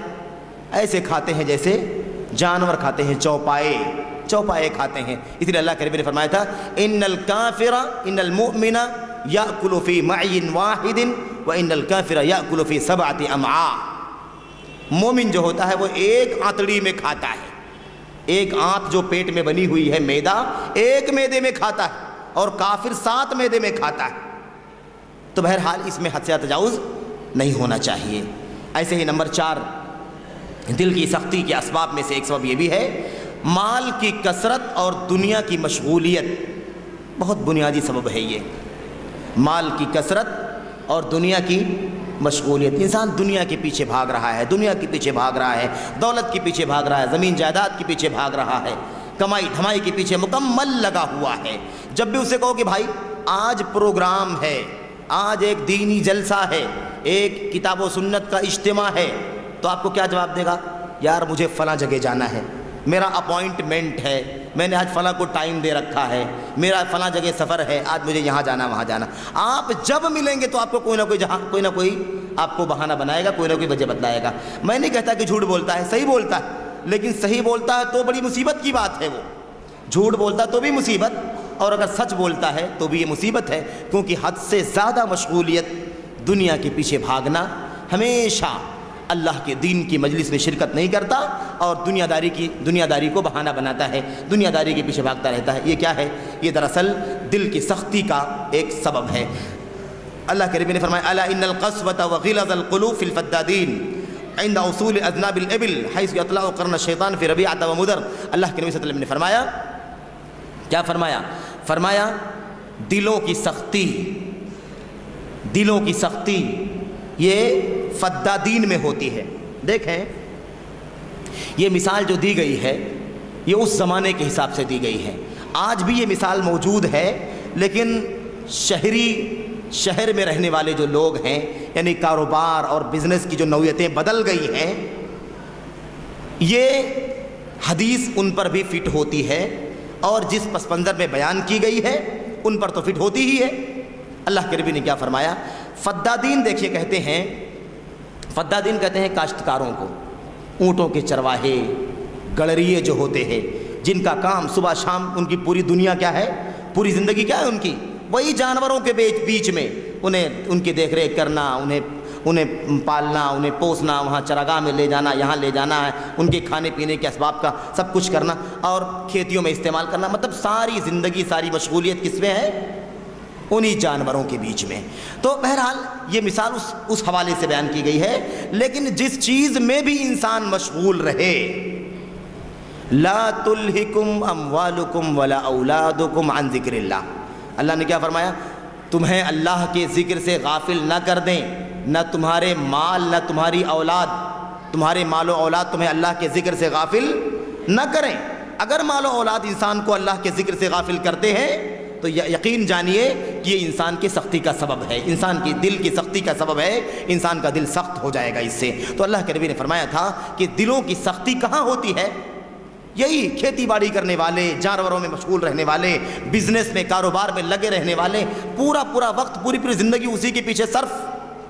میرے بھائی یہ بہت ہی سخت مسئلہ ہے، اور اس وقت ہم سب بھی اکثر و بیشتر کاروباری ہیں، بزنس کرنے والے لوگ ہیں، سب کے ساتھ مشغولیتیں ہیں۔ میرے بھائی اس چیز کو ذہن میں رکھیں کہ کہیں یہ مشغولیتیں ہمیں اللہ کے ذکر سے غافل نہ کر دیں۔ ہم اللہ کے ذکر سے غافل ہوں گے، دنیا میں مشغول رہیں گے، اور وہی ہمارا اوڑھنا بچھونا بن جائے گا، تو یقیناً ہمارے دل کیا ہو جائیں گے؟ سخت ہو جائیں گے۔ تو یہ ایک سبب ہے۔ ایسے ہی اللہ رب العالمین نے فرمایا ہے کلا ان الانسان لیطغی ان رآہ استغنی۔ استغنی مالدار ہو جانا۔ جب مالداری آتی ہے، دولت آتی ہے، بزنس اور کاروبار کافی ڈیولپ کر جاتا ہے، تو کیا ہوتا ہے؟ انسان سرکش ہو جاتا ہے، انسان ہٹ دھرم ہو جاتا ہے، انسان یہ سوچتا ہے کہ اب کیا ہے، زندگی کے سارے اسباب، زندگی کے سارے وسائل میرے پاس آ چکے ہیں، اب مجھے کوئی زیادہ پرواہ کرنے کی ضرورت نہیں ہے۔ یہ لوگ لگے ہوئے ہیں روزہ نماز میں کرتے رہیں، ہمیں اب کوئی ہم زندگی کے ناحیے سے ایک دم مطمئن ہو چکے ہیں، ایک دم بے نیاز ہو چکے ہیں، ہمیں کوئی پریشانی نہیں ہے۔ یہ سب سے خطرناک مرض ہے، سب سے خطرناک سوچ ہے کہ انسان دولت مند ہو جائے، کاروبار اور بزنس کے پیچھے بھاگے، دولت کے پیچھے بھاگے، اور اسے حاصل کر لینا سب سے بڑی کامیابی سمجھے، اور کامیاب ہو جائے یا دولت مند ہو جانے کے بعد وہ کیا کرے؟ وہ یہ سوچے کہ اب ہمیں کسی دین کی، کسی مجلس کی، کسی روزے کی، کسی نماز کی، اللہ کے ذکر کی کوئی بھی ضرورت باقی نہیں بچی ہے۔ ایسے ماحول میں انسان کا دل کیا ہوتا ہے؟ سخت ہو جاتا ہے۔ ایسے ہی میرے بھائیوں، میرے بزرگوں، انسان گناہ کرتا ہے، غلطیاں کرتا ہے، یہ اس کی بشری کمزوری ہے، انسانیت کی کمزوری ہے کہ وہ گناہ کرتا ہے، آدمیت کی کمزوری ہے کہ وہ گناہ کرتا ہے۔ لیکن گناہ کرنے کے بعد ہمیں کس چیز کا حکم دیا گیا ہے؟ انسان گناہ کرتا ہے، اللہ سے دور ہو جاتا ہے۔ انسان گناہ کرتا ہے، وہ اس دل کی خرابی کی وجہ سے کرتا ہے۔ اگر کوئی گناہ ہم سے ہوا ہے تو ہمیں چاہیے کہ فوری طور پر اپنے اس گناہ کو معاف کروانے کا سامان کریں۔ وہ گناہ معاف کیسے ہوگا؟ دل صاف کیسے ہوگا؟ گناہ کی معافی اور گناہ کا کفارہ کیسے ہوگا؟ ہمیں اس کی فکر کرنی چاہیے۔ لیکن اگر انسان گناہ کرے، توبہ نہ کرے، معاف کرنے کا سامان نہ کرے، پھر گناہ کرے، مسلسل گناہ کرے، گناہوں پر گناہ کیے جائے، تو کیا ہوگا؟ دھیرے دھیرے اس کا دل کیا ہو جائے گا؟ سخت ہو جائے گا۔ آگے بات آ رہی ہے، اللہ کے نبی صلی اللہ علیہ وسلم نے بہت ہی اچھوتے، بہت ہی پیارے انداز میں ہمیں سمجھایا ہے کہ کس طریقے سے رفتہ ان گناہ جو ہوتے ہیں وہ رفتہ انسان کو مکمل کھوکھلا کر دیتے ہیں، مکمل اس کے دل کو ضائع کر دیتے ہیں۔ تو حضرت ابراہیم بن ادہم تابعی ہیں، تابعی ہیں غالباً، ان کے بارے میں ان کا ایک قول نقل کیا گیا ہے۔ فرماتے ہیں ان للذنوب ضعفا فی القوة وقسوة فی القلب وان للحسنات قوة فی البدن ونورا فی القلب۔ ایک بہت ہی اصولی بات ہے، عملی بات ہے، پریکٹیکل بات ہے۔ فرماتے ہیں گناہ جو ہوتے ہیں، گناہ کی وجہ سے دل کمزور بھی ہو جاتے ہیں، اور دل کھوکھلے ہو جاتے ہیں، بے وزن ہو جاتے ہیں، دل کی طاقت کم ہو جاتی ہے، کمزوری پیدا ہو جاتی ہے، دل میں سختی پیدا ہو جاتی ہے۔ اور ایسے ہی نیکیاں جو ہوتی ہیں، گناہوں کا سبب کیا ہے؟ گناہوں کا نتیجہ کیا ہے؟ دل سخت ہو جاتے ہیں، دل کمزور ہو جاتے ہیں، دل کھوکھلے ہو جاتے ہیں۔ اور نیکیوں کے کام سے، بھلائی کے کاموں سے کیا ہوتا ہے؟ دلوں کے اندر سختی پیدا ہوتی ہے، دلوں کے اندر قوت پیدا ہوتی ہے، طاقت پیدا ہوتی ہے، اور ایسے ہی تاریکی نکل جاتی ہے، اندھیرا ختم ہوتا ہے، دل کے اندر روشنی پیدا ہو جاتی ہے۔ میرے بھائیوں، اس سے پہلے ایک آیت کریمہ گزری ہے جس میں اللہ رب العالمین نے کیا فرمایا تھا؟ افمن شرح اللہ صدرہ للاسلام، جس کے دل کو اللہ تعالیٰ، جس کے سینے کو اللہ تعالیٰ اسلام کے لیے کھول دے، فہو علی نور من ربہ، وہ اپنے رب کی طرف سے ایک روشنی پر ہوتا ہے، ایک نور پر ہوتا ہے۔ تو یہ اسلام نور ہے، اسلام کی تعلیمات نور ہیں، اسلام کی تعلیمات روشنی ہیں، دل میں روشنی پیدا ہوتی ہے۔ تو گناہوں سے دل میں سختی پیدا ہوتی ہے، گناہوں سے دل کے اندر کمزوری پیدا ہوتی ہے، کھوکھلا ہو جاتا ہے، اور نیکیوں کی وجہ سے، حسنات کی وجہ سے دل طاقتور ہوتا ہے، مضبوط ہوتا ہے، کھوکھلا نہیں رہتا ہے، اور ایسے ہی دلوں کے اندر روشنی پیدا ہوتی ہے، نور پیدا ہوتا ہے۔ قرآن کریم کی آیت کریمہ آپ نے سنی ہے، آپ جانتے ہیں کلا بل ران علی قلوبہم ما کانوا یکسبون، مشہور آیت کریمہ۔ اللہ تعالیٰ فرماتا ہے ہرگز نہیں، معاملہ یہ ہے کہ ان کے دلوں پر زنگ لگ گیا ہے ان کے کردار کی وجہ سے۔ اللہ نے کیا فرمایا؟ بل ران علی قلوبہم ما کانوا یکسبون، ان کی بدعملی کی وجہ سے، بد کرداری کی وجہ سے، گناہوں کی وجہ سے ان کے دلوں پر زنگ لگ گیا ہے، دلوں پر زنگ لگ گیا ہے۔ نبی کریم صلی اللہ علیہ وسلم نے اس آیت کریمہ کی تفسیر کرتے ہوئے فرمایا دلوں پر رین، جس کو رین کہتے ہیں نا، زنگ، بل ران علی قلوبہم ما کانوا یکسبون، ان کی دلوں پر زنگ لگ گیا ہے ان کے گناہوں کی وجہ سے۔ اللہ کے نبی صلی اللہ علیہ وسلم نے اس کو سمجھایا ہے ایک حدیث کے اندر اللہ کے نبی نے اس چیز کو بڑے اچھے انداز میں سمجھایا ہے۔ اللہ کے نبی فرماتے ہیں، اور اسی آیت کریمہ کو اللہ کے نبی نے تلاوت کر کے بتلایا کہ دلوں پر زنگ کیسے لگتا ہے، اس کی تفسیر یہ ہے۔ اللہ کے نبی نے فرمایا ان المؤمن اذا اذنب کانت نقطۃ سوداء فی قلبہ، بندہ جب کوئی گناہ کرتا ہے تو اس ایک گناہ کی وجہ سے اس کے دل پر ایک سیاہ نقطہ، ایک کالا دھبا، ایک بلیک ڈاٹ پڑ جاتا ہے، نقطہ پڑ جاتا ہے اس کے دل کے اوپر۔ اب آگے اللہ کے نبی نے کیا فرمایا؟ فَإِن تَابَ وَنَزَعَ وَاسْتَغْفَرَ سُقِلَ قَلْبُهُ، اب اگر اس گناہ کے بعد جو اس کے دل پر دھبا پڑ گیا ہے، دل پر کالا دھبا پڑ گیا ہے، فرماتے ہیں اللہ کے نبی اب اس گناہ کے بعد بندہ دوبارہ پھر گناہ نہ کرے، گناہ کرنے کے بجائے کیا کرے؟ وہ توبہ کر لے، اللہ سے بخشش مانگ لے، اور کیا کر لے؟ اور اس کام کو، جس گناہ کی وجہ سے اس کے دل پر دھبا پڑا ہے، اس کام کو چھوڑ دے، توبہ کر لے، اس گناہ سے دور ہٹ جائے اور اللہ سے بخشش مانگ لے، معافی مانگ لے۔ کیا ہوتا ہے؟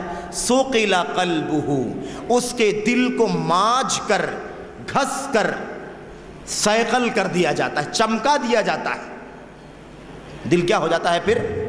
توبہ استغفار کرنے کی وجہ سے، وہ گناہ چھوڑنے کی وجہ سے کیا ہوتا ہے؟ اس کا دل چمک جاتا ہے، صاف شفاف ہو جاتا ہے۔ اور اس کے بعد کیا ہوتا ہے؟ کہتے ہیں فَإِن زَادَ، لیکن توبہ نہ کرے، گناہ کو نہ چھوڑے، استغفار نہ کرے، بلکہ کیا کرے؟ فَإِن زَادَ زَادَتْ، اگر مزید گناہ کرتا ہے، وہ ایک گناہ کیا تھا، ایک نقطہ تھا، ایک گناہ اور کر دیا، تو کیا ہوتا ہے پھر؟ زادت، وہ نقطہ اور کیا ہوتا ہے؟ بڑھ جاتا ہے، وہ نقطہ اور ڈاٹ کیا ہوتا ہے؟ اور بڑھ جاتا ہے، زوم ہو جاتا ہے۔ اس کے بعد کیا فرمایا اللہ کے نبی نے؟ فَذَلِكَ الرَّأْنُ الَّذِي ذَكَرَهُ اللَّهُ تَعَالَى فِي كِتَابِهِ كَلَّا بَلْ رَانَ عَلَى قُلُوبِهِم مَّا كَانُوا يَكْسِبُونَ۔ فرمایا اللہ کے نبی نے یہی وہ زنگ ہے جس کا تذکرہ اللہ رب العالمین نے قرآن کریم کی اس آیت کریمہ میں کیا ہے۔ اللہ نے کیا فرمایا؟ کَلَّا بَلْ رَانَ عَلَى قُلُوبِهِم مَّا كَانُوا يَكْسِبُونَ، ہرگز نہیں، معاملہ یہ ہے کہ ان کے گناہوں کی وجہ سے ان کے دل پر زنگ لگ گیا ہے، یہی کالا دھبا، کالا سیاہ یہ ہے۔ تو میرے بھائیوں، میرے بزرگوں، یہ ہے دراصل معاملہ۔ انسان اگر مسلسل گناہ کرتا جائے تو اس کا دل سیاہ ہو جاتا ہے، اور ظاہر سی بات ہے کہ اس کے دل کی اب اگر وہ رجوع نہیں کر لے، توبہ نہیں کر لے، تو کسی بھی صورت میں اس کے دل کی اصلاح کی کوئی صورت ممکن نہیں ہے، یہ ضروری ہے۔ ایسے ہی دیکھیے، جب انسان اسلام کے احکامات کی پابندی نہیں کرے گا، جو چیزیں حلال ہیں اسے حلال نہیں سمجھے گا، جو چیزیں حرام ہیں اسے حرام سمجھ کر کے چھوڑے گا نہیں، اسے دور نہیں رہے گا، یہ بھی ایک سبب ہے دلوں کے سخت ہو جانے کا۔ دین اسلام کے احکامات کی پابندی ہونی چاہیے۔ جب انسان حلال کو حلال سمجھے، اس کی پابندی کرے، حرام کو حرام سمجھے، اس سے بچے، چاہے اس کا تعلق دین کے کسی بھی مرحلے میں ہو، اللہ کے حق سے ہو، بندے کے حق سے ہو، جب انسان بچے گا حرام کاموں سے تو انسان کا دل کیا ہو جائے گا؟ صاف ہو جائے گا۔ لیکن اگر نہیں بچے گا، حرام کام میں پڑے گا، دین اسلام کی مخالفت کرے گا، تو اس کا دل کیا ہو جائے گا؟ سخت سے سخت تر ہوتا چلا جائے گا۔ اللہ رب العالمین نے کیا فرمایا؟ فَبِمَا نَقْضِهِم مِّيثَاقَهُمْ لَعَنَّاهُمْ وَجَعَلْنَا قُلُوبَهُمْ قَاسِيَةً، اللہ نے فرمایا انہوں نے چونکہ اللہ سے کیے ہوئے معاہدے کو توڑ دیا، لوگوں نے کیا کیا؟ اللہ کے وعدے کو، اللہ کے معاہدے کو توڑ دیا، جس کی وجہ سے کیا ہوا؟ اللہ نے کیا فرمایا؟ چونکہ ان لوگوں نے اپنے معاہدے کو توڑ دیا، جو معاہدہ ہوا تھا جس پر عمل کرنا تھا اسے توڑ دیا، جس کی وجہ سے اللہ نے فرمایا کہ ہم نے ان کے اوپر لعنت کی، اپنی رحمت سے دور کر دیا اور ان کے دلوں کو ہم نے سخت کر دیا۔ لعنت ہوئی اور اللہ نے دلوں کو کیا کر دیا؟ سخت کر دیا۔ تو اللہ کے حقوق کی پامالی، اللہ کے احکامات کی پامالی، حرام کو پامال کرنا، حرام کو پامال کرنا، مثال کے طور پر حرام کو پامال کرنا، زناکاری حرام ہے، کوئی آدمی زناکاری کرے، سود حرام ہے، کوئی آدمی سود کھائے، ہے کہ نہیں؟ رشوت حرام ہے، کوئی آدمی رشوت لے۔ یہ نشہ آور چیزیں، بیڑی، سگریٹ، گانجا، بھنگ، حشیش وغیرہ حرام ہے، اس حرام کو کوئی انجام دے، یہ ساری چیزیں کیا ہیں؟ ان کاموں کی وجہ سے انسان کا دل کیا ہو جائے گا؟ سخت ہو جائے گا، اللہ کی لعنت ہوگی اور انسان کا دل سخت ہو جائے گا۔ ایسے ہی مثال کے طور پر کوئی آدمی کسی کا مال ہڑپ کر لے، ناجائز کسی کے مال پر قبضہ کر لے، وہ بھی کیا ہے؟ اللہ کی محرمات کی پامالی ہے۔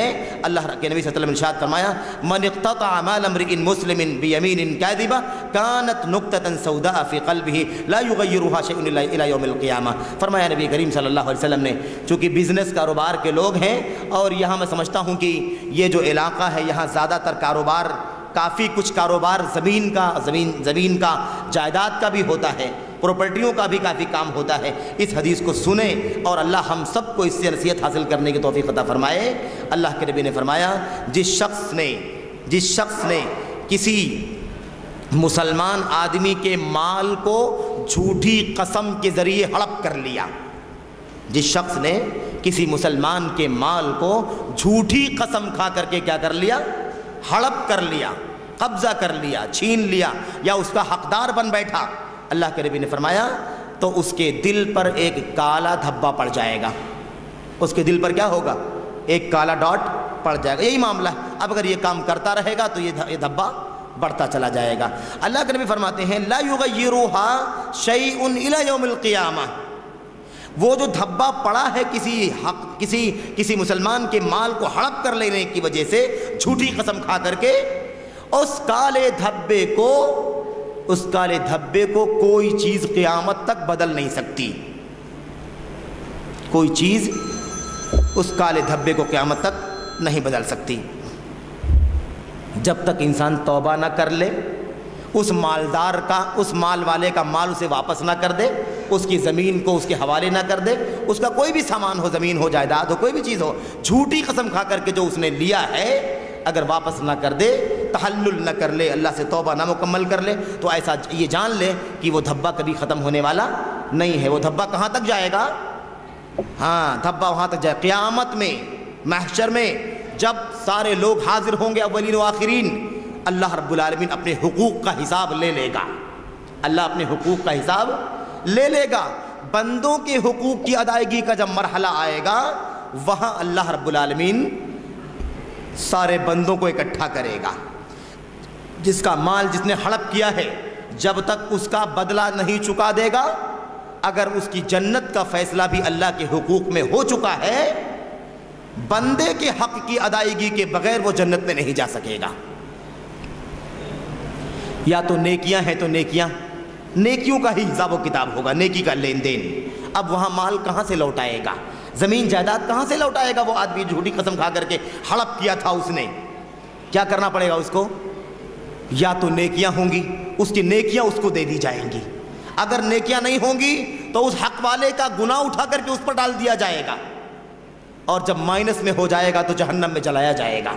جب جہنم میں جل کر کے اس گناہ کا خمیازہ بھگت لے گا، اس کی سزا اسے مل جائے گی، پھر اللہ تعالیٰ اسے جنت میں داخل کرنے کی اجازت دے گا، اس کے بغیر کوئی چارہ نہیں ہے۔ تو یہ ہے دل، خلاصہ کلام یہ ہے کہ اللہ رب العالمین نے جس چیز کو حرام کہا ہے، حرام بتایا ہے، اسے حرام سمجھنا، اس کی پابندی کرنا ضروری ہے۔ ناحق کسی طرح کا ظلم نہیں ہونا چاہیے، اس کی وجہ سے انسان کا دل کیا ہوتا ہے؟ سخت ہو جاتا ہے۔ ایسی اللہ کے نبی ارشاد، اللہ کے وسلم کی ایسے ہی ساتویں بات کیا ہے؟ برائی انسان دیکھے، برائیوں کو دیکھے، لیکن اسے روکنے کے لیے اس کے کان پر جوں نہ رینگے، گونگا شیطان بن جائے، گونگا شیطان بن جائے، اچھائی برائی سمجھ میں نہ آئے، برائی اپنی آنکھوں سے دیکھے، منع نہ کرے، اسے نہ روکے، اس کا بھی انجام کیا ہوتا ہے؟ اس کا انجام یہ ہوتا ہے کہ انسان کا دل سخت ہو جاتا ہے۔ دیکھیں نبی کریم صلی اللہ علیہ وسلم فرماتے ہیں تعرض الفتن علی القلب عودا عودا علی القلوب کالحصیر عودا عودا۔ چٹائی رہتی ہے نا مسجد میں، چٹائیاں باریک باریک لکڑیوں سے اکٹھا کر کے چٹائی بنائی جاتی ہے کہ نہیں؟ پتلی پتلی لکڑیاں جو ہوتی ہیں کھجوروں کی یا اور بھی آج کل پلاسٹک میں آ گئی ہیں، وہ جو جس چیز کو بنائے، جس چیز کی مدد سے چٹائی بنائی جاتی ہے، اس کی ایک ایک اس لکڑی کو یا اس پلاسٹک کے اس تار کو کیا کہا گیا ہے؟ لکڑی، عود۔ اور جو عود ہے خوشبو، دراصل عود کے معنی لکڑی کے ہی ہوتے ہیں۔ عود کے معنی کیا ہوتے ہیں؟ لکڑی کے ہوتے ہیں۔ پتلی لکڑی جو ہوتی ہے اس کو عود کہا جاتا ہے، چونکہ وہ خوشبو لکڑیوں میں ہوتی ہے اس لیے اس کا نام ہی عود رکھا گیا۔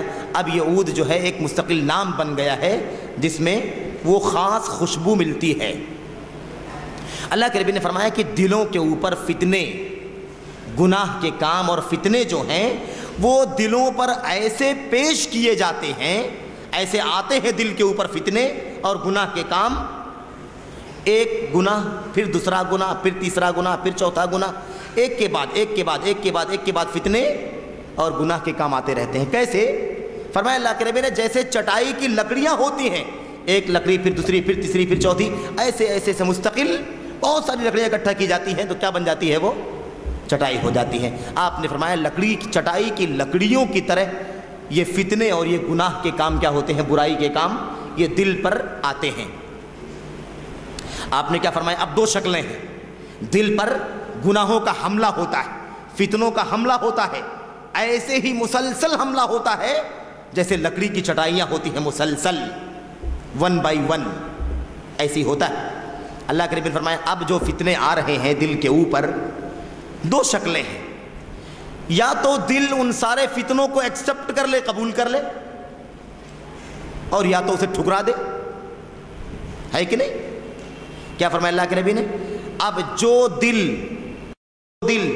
ان فتنوں کو قبول کر لیتا ہے، ان فتنوں کو ہضم کر لیتا ہے، ان گناہوں کو ایکسپٹ کر لیتا ہے، اسے روکتا نہیں ہے، اسے ٹالتا نہیں ہے، بلکہ کیا کرتا ہے؟ اسے قبول کر لیتا ہے۔ اللہ کے نبی فرماتے ہیں اس دل کے اوپر کالا نقطہ پڑ جاتا ہے، کالا دھبا پڑ جاتا ہے اس دل کے اوپر، اور جو دل اس کو ٹھکرا دیتا ہے، ان گناہ کے کاموں کو، ان فتنوں کو کیا کرتا ہے؟ ٹال دیتا ہے، تو کیا ہوتا ہے؟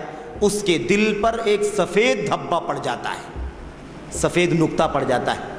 کالے سفید کا فرق دیکھیے آپ، بلیک اور وائٹ کا۔ ہمیشہ بلیک بہرحال کیا ہوتا ہے؟ بلیک ہوتا ہے، اور وائٹ کیا ہوتا ہے؟ وائٹ ہوتا ہے۔ کاروبار میں بھی بلیک وائٹ ہی ہوا کرتے ہیں، اور یہ دلوں کی بلیک وائٹ ہونے کا سبب ہوا کرتے ہیں۔ آپ نے فرمایا نا کہ فتنے اگر آ گئے، دل نے ایکسپٹ کر لیا تو بلیک، اور یہ فتنے کیا ہوتے ہیں؟ یہ گناہ کے کام کیا ہوتے ہیں؟ یہ بلیک ہوا کرتے ہیں، اور جو اچھائیاں ہیں، سچائیاں ہیں، حقائق ہیں، وہ کیا ہوتے ہیں؟ وہ وائٹ ہوا کرتے ہیں۔ تو جو دل اسے مان لیتا ہے اس پر کالا دھبا، اور جو اسے انکار کر دیتا ہے وہ اس کے دل پر سفید دھبا پڑ جاتا ہے۔ کیا فرمایا اللہ کے نبی نے؟ اب وہ سمجھ لو کہ دو طرح کا دل ہو جاتا ہے، ایک سفید دل اور ایک کالا دل، اس طریقے سے کیفیت پیدا ہو جاتی ہے۔ اب اللہ کے نبی نے فرمایا جو دل سفید ہوتا ہے، جو دل سفید ہوتا ہے، کہتے ہیں کہ اس پر فتنہ قیامت تک اثر انداز نہیں ہو سکتا۔ جو دل سفید ہوتا ہے، صاف شفاف ہوتا ہے، اس پر کبھی بھی فتنے قیامت تک اثر انداز نہیں ہو سکتے۔ اللہ کے نبی نے فرمایا جب تک آسمان و زمین رہتے ہیں تب تک فتنے اس دل پر اثر انداز نہیں ہوتے ہیں۔ اور آپ جانتے ہیں میرے بھائی، میرے بزرگوں، کہ کوئی بھی گناہ، ایک آدمی صاف ستھرا مثال کے طور پر گناہوں سے بچتا ہے، کبھی نماز نہیں چھوڑتا، کبھی روزہ نہیں چھوڑتا، جھوٹ نہیں بولتا، چوری نہیں کرتا، غیبت نہیں کرتا، گناہوں سے دور رہتا ہے، اچھائیوں میں رہتا ہے، یہی ماحول ہے اس کا۔ لیکن اگر ایک بار وہ گناہ کا کام کرے، پہلی بار، تو پہلی بار اسے وہ گناہ بڑا مشکل لگتا ہے، اس کے دل میں بڑی تکلیف ہوتی ہے کہ ارے آج تک بچتا رہا، آج آخر مجھے اس گناہ کے اندر پڑنا پڑا۔ وہ پہلا مرحلہ جو ہوتا ہے، پہلا اسٹیپ، وہی پریشانی ہوتی ہے. اگر وہ روک لے گیا تو ٹھیک ہے، لیکن اگر نہیں روک سکا اور گناہ میں پڑ گیا تو اب آگے اس کا سلسلہ روکنے والی کوئی چیز نہیں ہے. پہلا مرحلہ مشکل ہوتا ہے. اگر اس وقت رکاوٹ پیدا ہو گئی تو الحمدللہ، اگر رکاوٹ نہیں ہوئی تو پھر ایک گناہ سے شروعات ہوئی ہے، اب دوسرا آئے گا تو اور غیرت کم ہو جائے گی، تیسرا گناہ آئے گا وہ بھی کر بیٹھے گا، چوتھا پانچواں مسلسل. اب کیا ہوگا؟ جس گناہ سے نفرت تھی اب دھیرے دھیرے اس کا دل ان گناہوں سے مانوس ہو جائے گا. سمجھ رہے ہیں آپ؟ اسی لیے پہلا مرحلہ بڑا ہی مشکل ہوتا ہے. اس لیے آغاز ہونے سے بچاؤ، گناہ نہ ہونے دو. خیر، اللہ کے نبی نے فرمایا اور جو دوسرا دل ہوتا ہے کالا والا دل جو ہوتا ہے جس پر کالا دھبا پڑ گیا ہے، اللہ کے نبی نے فرمایا اس کی تو بات ہی کیا ہے. اس کی مثال تو ایسی ہے کہ بالکل پورا کالا کلوٹا مٹیالہ ہو جاتا ہے وہ دل، اس پیالے کی طرح جو بالکل آڑا ہو.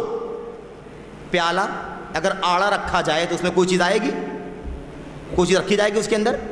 اس میں کوئی چیز نہیں آئے گی. اللہ کے نبی نے مثال دے کر فرمایا کہ جو دل گنہگار ہوتا ہے، جو فتنے کو ایکسیپٹ کر لیتا ہے، کالا ہو جاتا ہے، وہ کیا ہوتا ہے؟ وہ ٹیڑھے پیالے کی طرح ہوتا ہے. اس میں کوئی فائدہ، کوئی بھلائی کی چیز ڈالی جائے تو اس میں رکنے والی نہیں ہوتی ہے، کوئی چیز میں آتی نہیں ہے. اس طریقے سے اللہ کے نبی نے فرمایا اس سے پہلے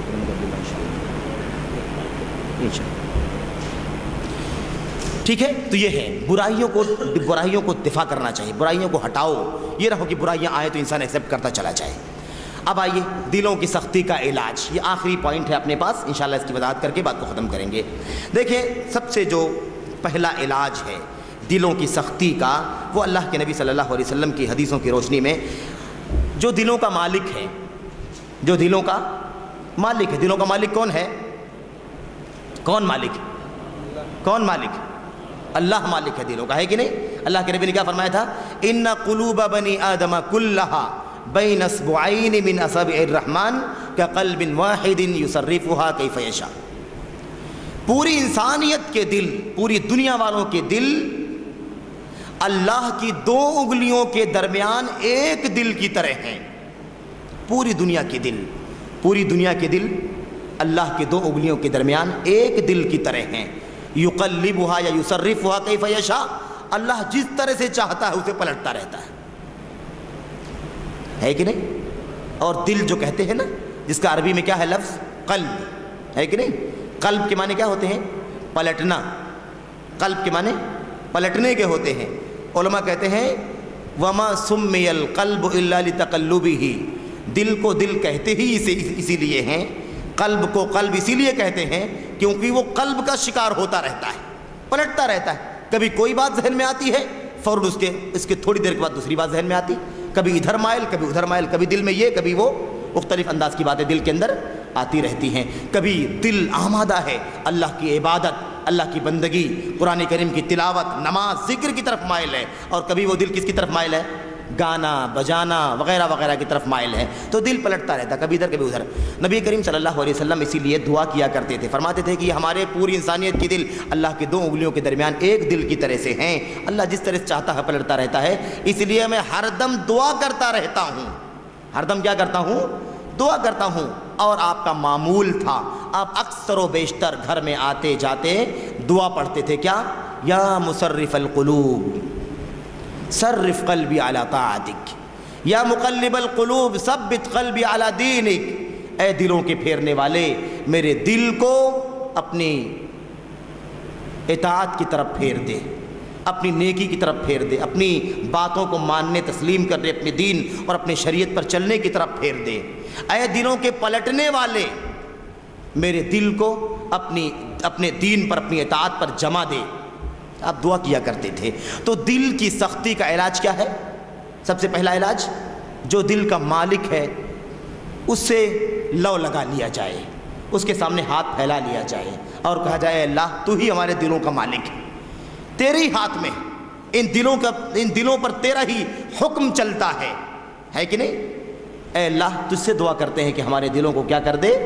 نرم کر دے، ہمارے دلوں کی اصلاح فرما دے، سختیوں کو ختم کر دے، نرمی سے اس دل کو معمور فرما دے.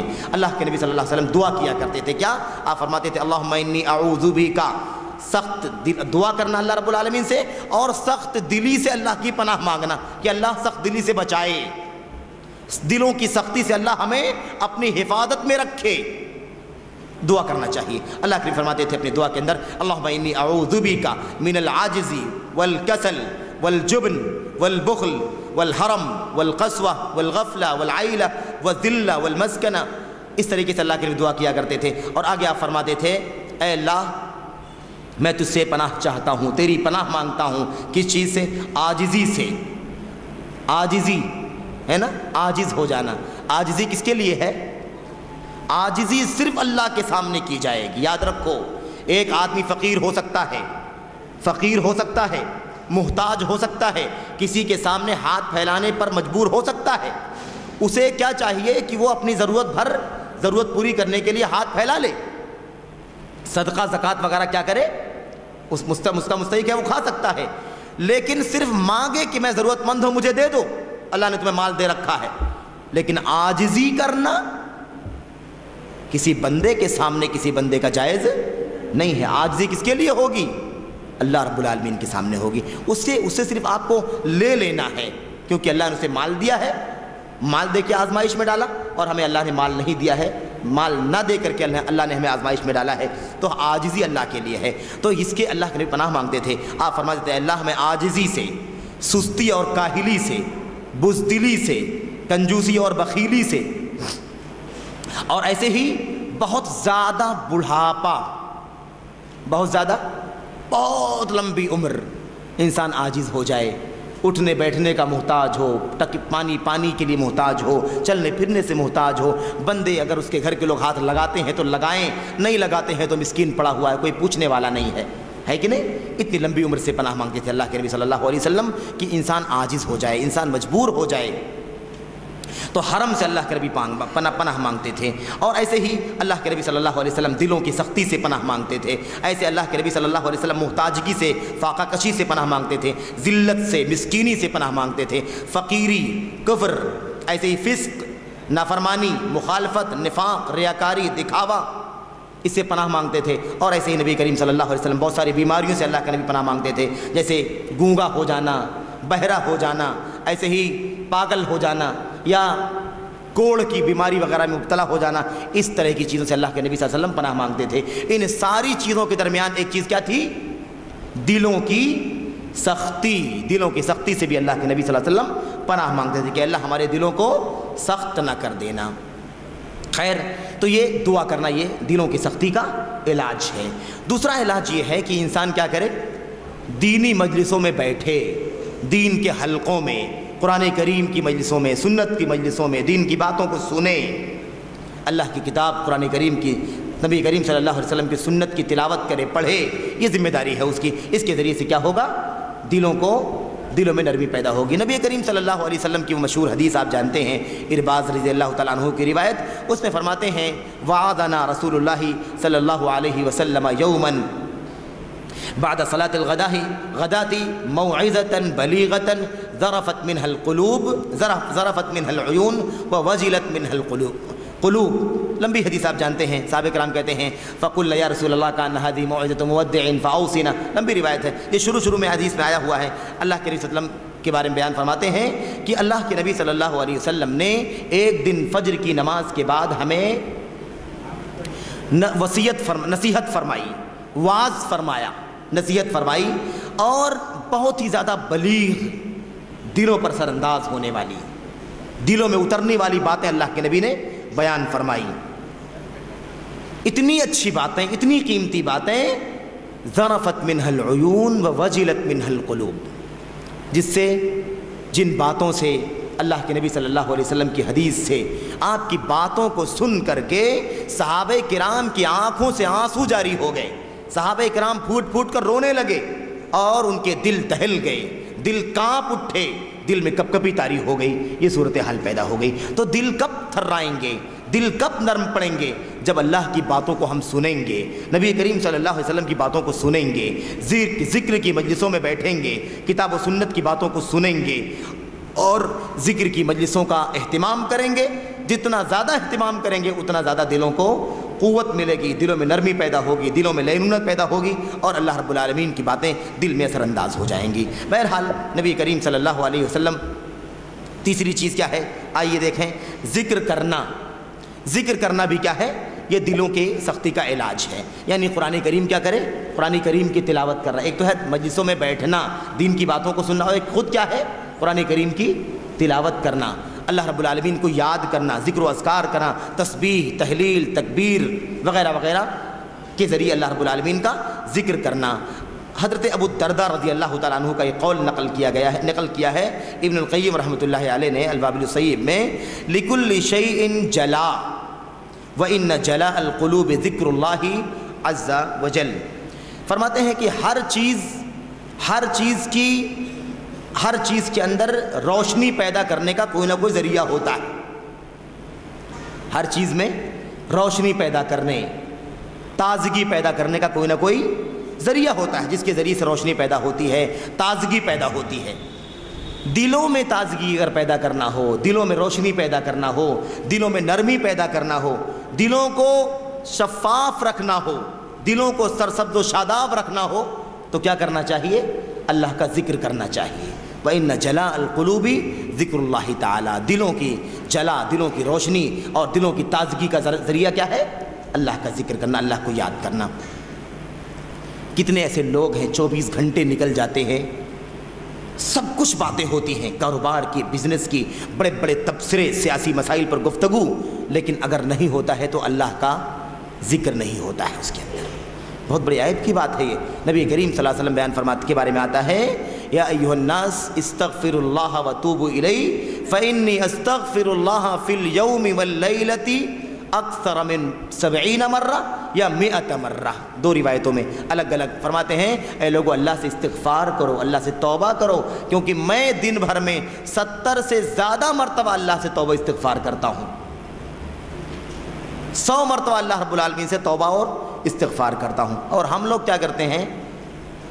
اللہ رب العالمین ہمیں خیر کی توفیق عطا فرمائے، آمین رب العالمین۔ بہرحال تو پتہ یہ چلا کہ اللہ کا ذکر جو ہے اس سے دل کیا ہوتے ہیں؟ دل پگھلتے ہیں، دل میں نرمی پیدا ہوتی ہے، دل کے اندر روشنی پیدا ہوتی ہے، تازگی پیدا ہوتی ہے۔ اللہ رب العالمین نے کیا فرمایا قرآن کریم کے بارے میں کہ قرآن کریم کیا ہے؟ قد جاءکم موعظۃ من ربکم وشفاء لما فی الصدور۔ تمہاری طرف اللہ کی طرف سے ایک وعظ ہے، ایک وعظ اور نصیحت کا سامان آ گیا ہے، یعنی قرآن کریم وعظ و نصیحت کا سامان، ذکر آ گیا ہے۔ کیا فائدہ ہے اس کا؟ فرمایا شفاء لما فی الصدور، وہ اللہ رب العالمین کی طرف سے نصیحت ہے اور دلوں کی بیماریوں کا علاج ہے، دلوں کی بیماریوں سے شفا کا ذریعہ ہے۔ ایسے اللہ رب العالمین نے فرمایا، اللہ نزل احسن الحدیث کتابا متشابہا مثانیہ تقشعر منہ جلود الذین یخشون ربہم ثم تلین جلودہم وقلوبہم الی ذکر اللہ۔ اللہ رب العالمین نے فرمایا کہ یہ سب سے اچھی بات قرآن کریم ہم نے اتارا ہے، اور اس قرآن کریم کی بہت ساری خوبیوں میں سے ایک خوبی یہ ہے کہ اس کی وجہ سے لوگوں کا دل جو ہے وہ نرم ہو جاتا ہے، اللہ کے ذکر کے لیے نرم پڑ جاتا ہے، ان کے دل میں خشیت طاری ہو جاتی ہے، ان کا وجود کانپ اٹھتا ہے۔ میرے بھائیوں، میرے بزرگوں، تو اللہ رب العالمین کا کلام، اللہ کا ذکر جو ہے وہ کیا کرتا ہے؟ وہ انسان کے دلوں کو نرم کرتا ہے۔ بس 1-2 پوائنٹ اور باقی بچے ہیں۔ دلوں کی سختی کا علاج ایک یہ بھی ہے کہ انسان کیا کرے؟ قبروں کی زیارت کرے، موت کو یاد کرے، قبروں کی زیارت کرے اور موت کو یاد کرے۔ یہ ایک بہت ہی بنیادی علاج ہے۔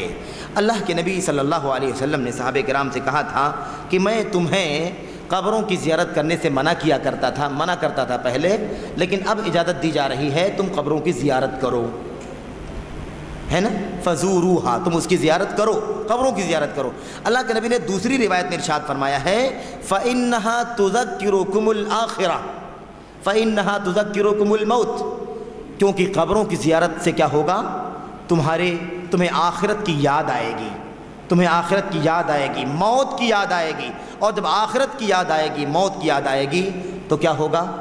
دلوں کو دلوں میں نرمی پیدا ہوگی۔ اللہ کے نبی نے آخر میں بیان فرمایا ایک روایت میں کہ مجھے یہ بھی بتایا گیا اللہ رب العالمین کی طرف سے کہ قبروں کی زیارت کرنے کا ایک فائدہ یہ بھی ہے، قبروں کی زیارت کرنے کا ایک فائدہ یہ بھی ہے، یہ بھی ہے اس کے اندر کہ اس کے ذریعے سے فإنہا کیا فرمایا انہو ترق القلوب ترق القلب، اللہ کے نبی نے فرمایا قبروں کی زیارت کا ایک فائدہ یہ بھی ہے کہ دل کو نرم کرتا ہے۔ قبروں کی زیارت دل کو کیا کرتی ہے؟ نرم کرتی ہے۔ وتدمع العین، اور آنکھوں سے آنسو بہاتی ہے۔ کیا ہوتا ہے دل میں؟ آپ ایک چیز محسوس کریں کہ کئی نصوص میں دل کے ساتھ میں آنکھ کا تذکرہ کیا گیا ہے کہ نہیں؟ دل کے ساتھ میں آنکھ کا تذکرہ، یہاں بھی کیا کہا گیا؟ کیا فرمایا گیا؟ ثم بدالی انہا ترق القلب وتدمع العین۔ قبروں کی زیارت کرنے کا ایک فائدہ یہ ہے کہ اس سے دل کیا ہوتے ہیں؟ نرم ہوتے ہیں، اور آنکھ اشکبار ہوتی ہے۔ بہت ہی گہرا ربط ہے میرے بھائی، بہت گہرا ربط۔ جیسے ہی انسان کو کسی قریبی کسی عزیز کی موت کا پتہ چلتا ہے، کسی قریبی کی موت کا پتہ چلتا ہے، کیا ہوتا ہے؟ کیا ہوتا ہے؟ فوراً انسان رونا شروع ہو جاتا ہے۔ بڑا گہرا ربط ہے دل اور آنکھ کا، دل اور آنکھ کا بڑا گہرا ربط ہے۔ اسی لیے دیکھیں یہاں پر بھی کیا فرمایا گیا کہ قبروں کی زیارت کرو، اور قبروں کی زیارت کرنے کا ایک فائدہ یہ ہے کہ یہ دل کو نرم کرتی ہے قبروں کی زیارت، اور آنکھوں کو اشکبار کرتی ہے، آنکھوں سے آنسو جاری ہوتے ہیں۔ اور ایسے ہی اللہ کے نبی نے فرمایا تذکرکم الآخرہ، اور تمہیں آخرت کی یاد دلاتی ہے۔ اور آپ کو معلوم ہوگا حضرت عثمان غنی رضی اللہ تعالیٰ عنہ جب قبر کی زیارت کرنے کے لیے جایا کرتے تھے تو اتنا روتے تھے کہ آپ کی آنکھوں، آپ کی آنسوؤں سے آپ کی داڑھی بھیگ جایا کرتی تھی۔ صحابہ کرام نے پوچھا کہ اللہ کے نبی اے عثمان غنی رضی اللہ تعالیٰ عنہ، کیا وجہ ہے کہ آپ کو اتنا زیادہ روتے ہوئے ہم کبھی نہیں دیکھتے جتنا آپ قبروں کی زیارت کے وقت روتے ہیں؟ ہے کہ نہیں؟ روتے تو کیا ہوا؟ کیوں روتے تھے وہ؟ یہی فرماتے ہیں کہ یہ قبر جو ہے اول منزل من منازل الآخرہ، میں اس لیے روتا ہوں کہ یہ قبر جو ہے یہ آخرت کی منزلوں میں سے، آخرت کے مرحلوں میں سے یہ پہلا مرحلہ ہے، یہ پہلا اسٹیپ ہے قبر۔ اگر یہاں سے نجات مل گئی تو اس کے بعد کے مراحل سب آسان ہو جائیں گے، کیونکہ پہلا مین سوال جواب کہاں ہوگا؟ فوراً قبر میں اللہ رب العالمین کی طرف سے سوالات کیے جائیں گے، اس کے ایمان و عقائد کے حوالے سے تفصیلات آپ جانتے ہیں۔ تو بہرحال قبروں کی زیارت کرنے سے بھی کیا ہوتا ہے؟ دلوں میں نرمی پیدا ہوتی ہے، دلوں کی اصلاح ہوتی ہے، اور آنکھیں اشکبار ہو جاتی ہیں۔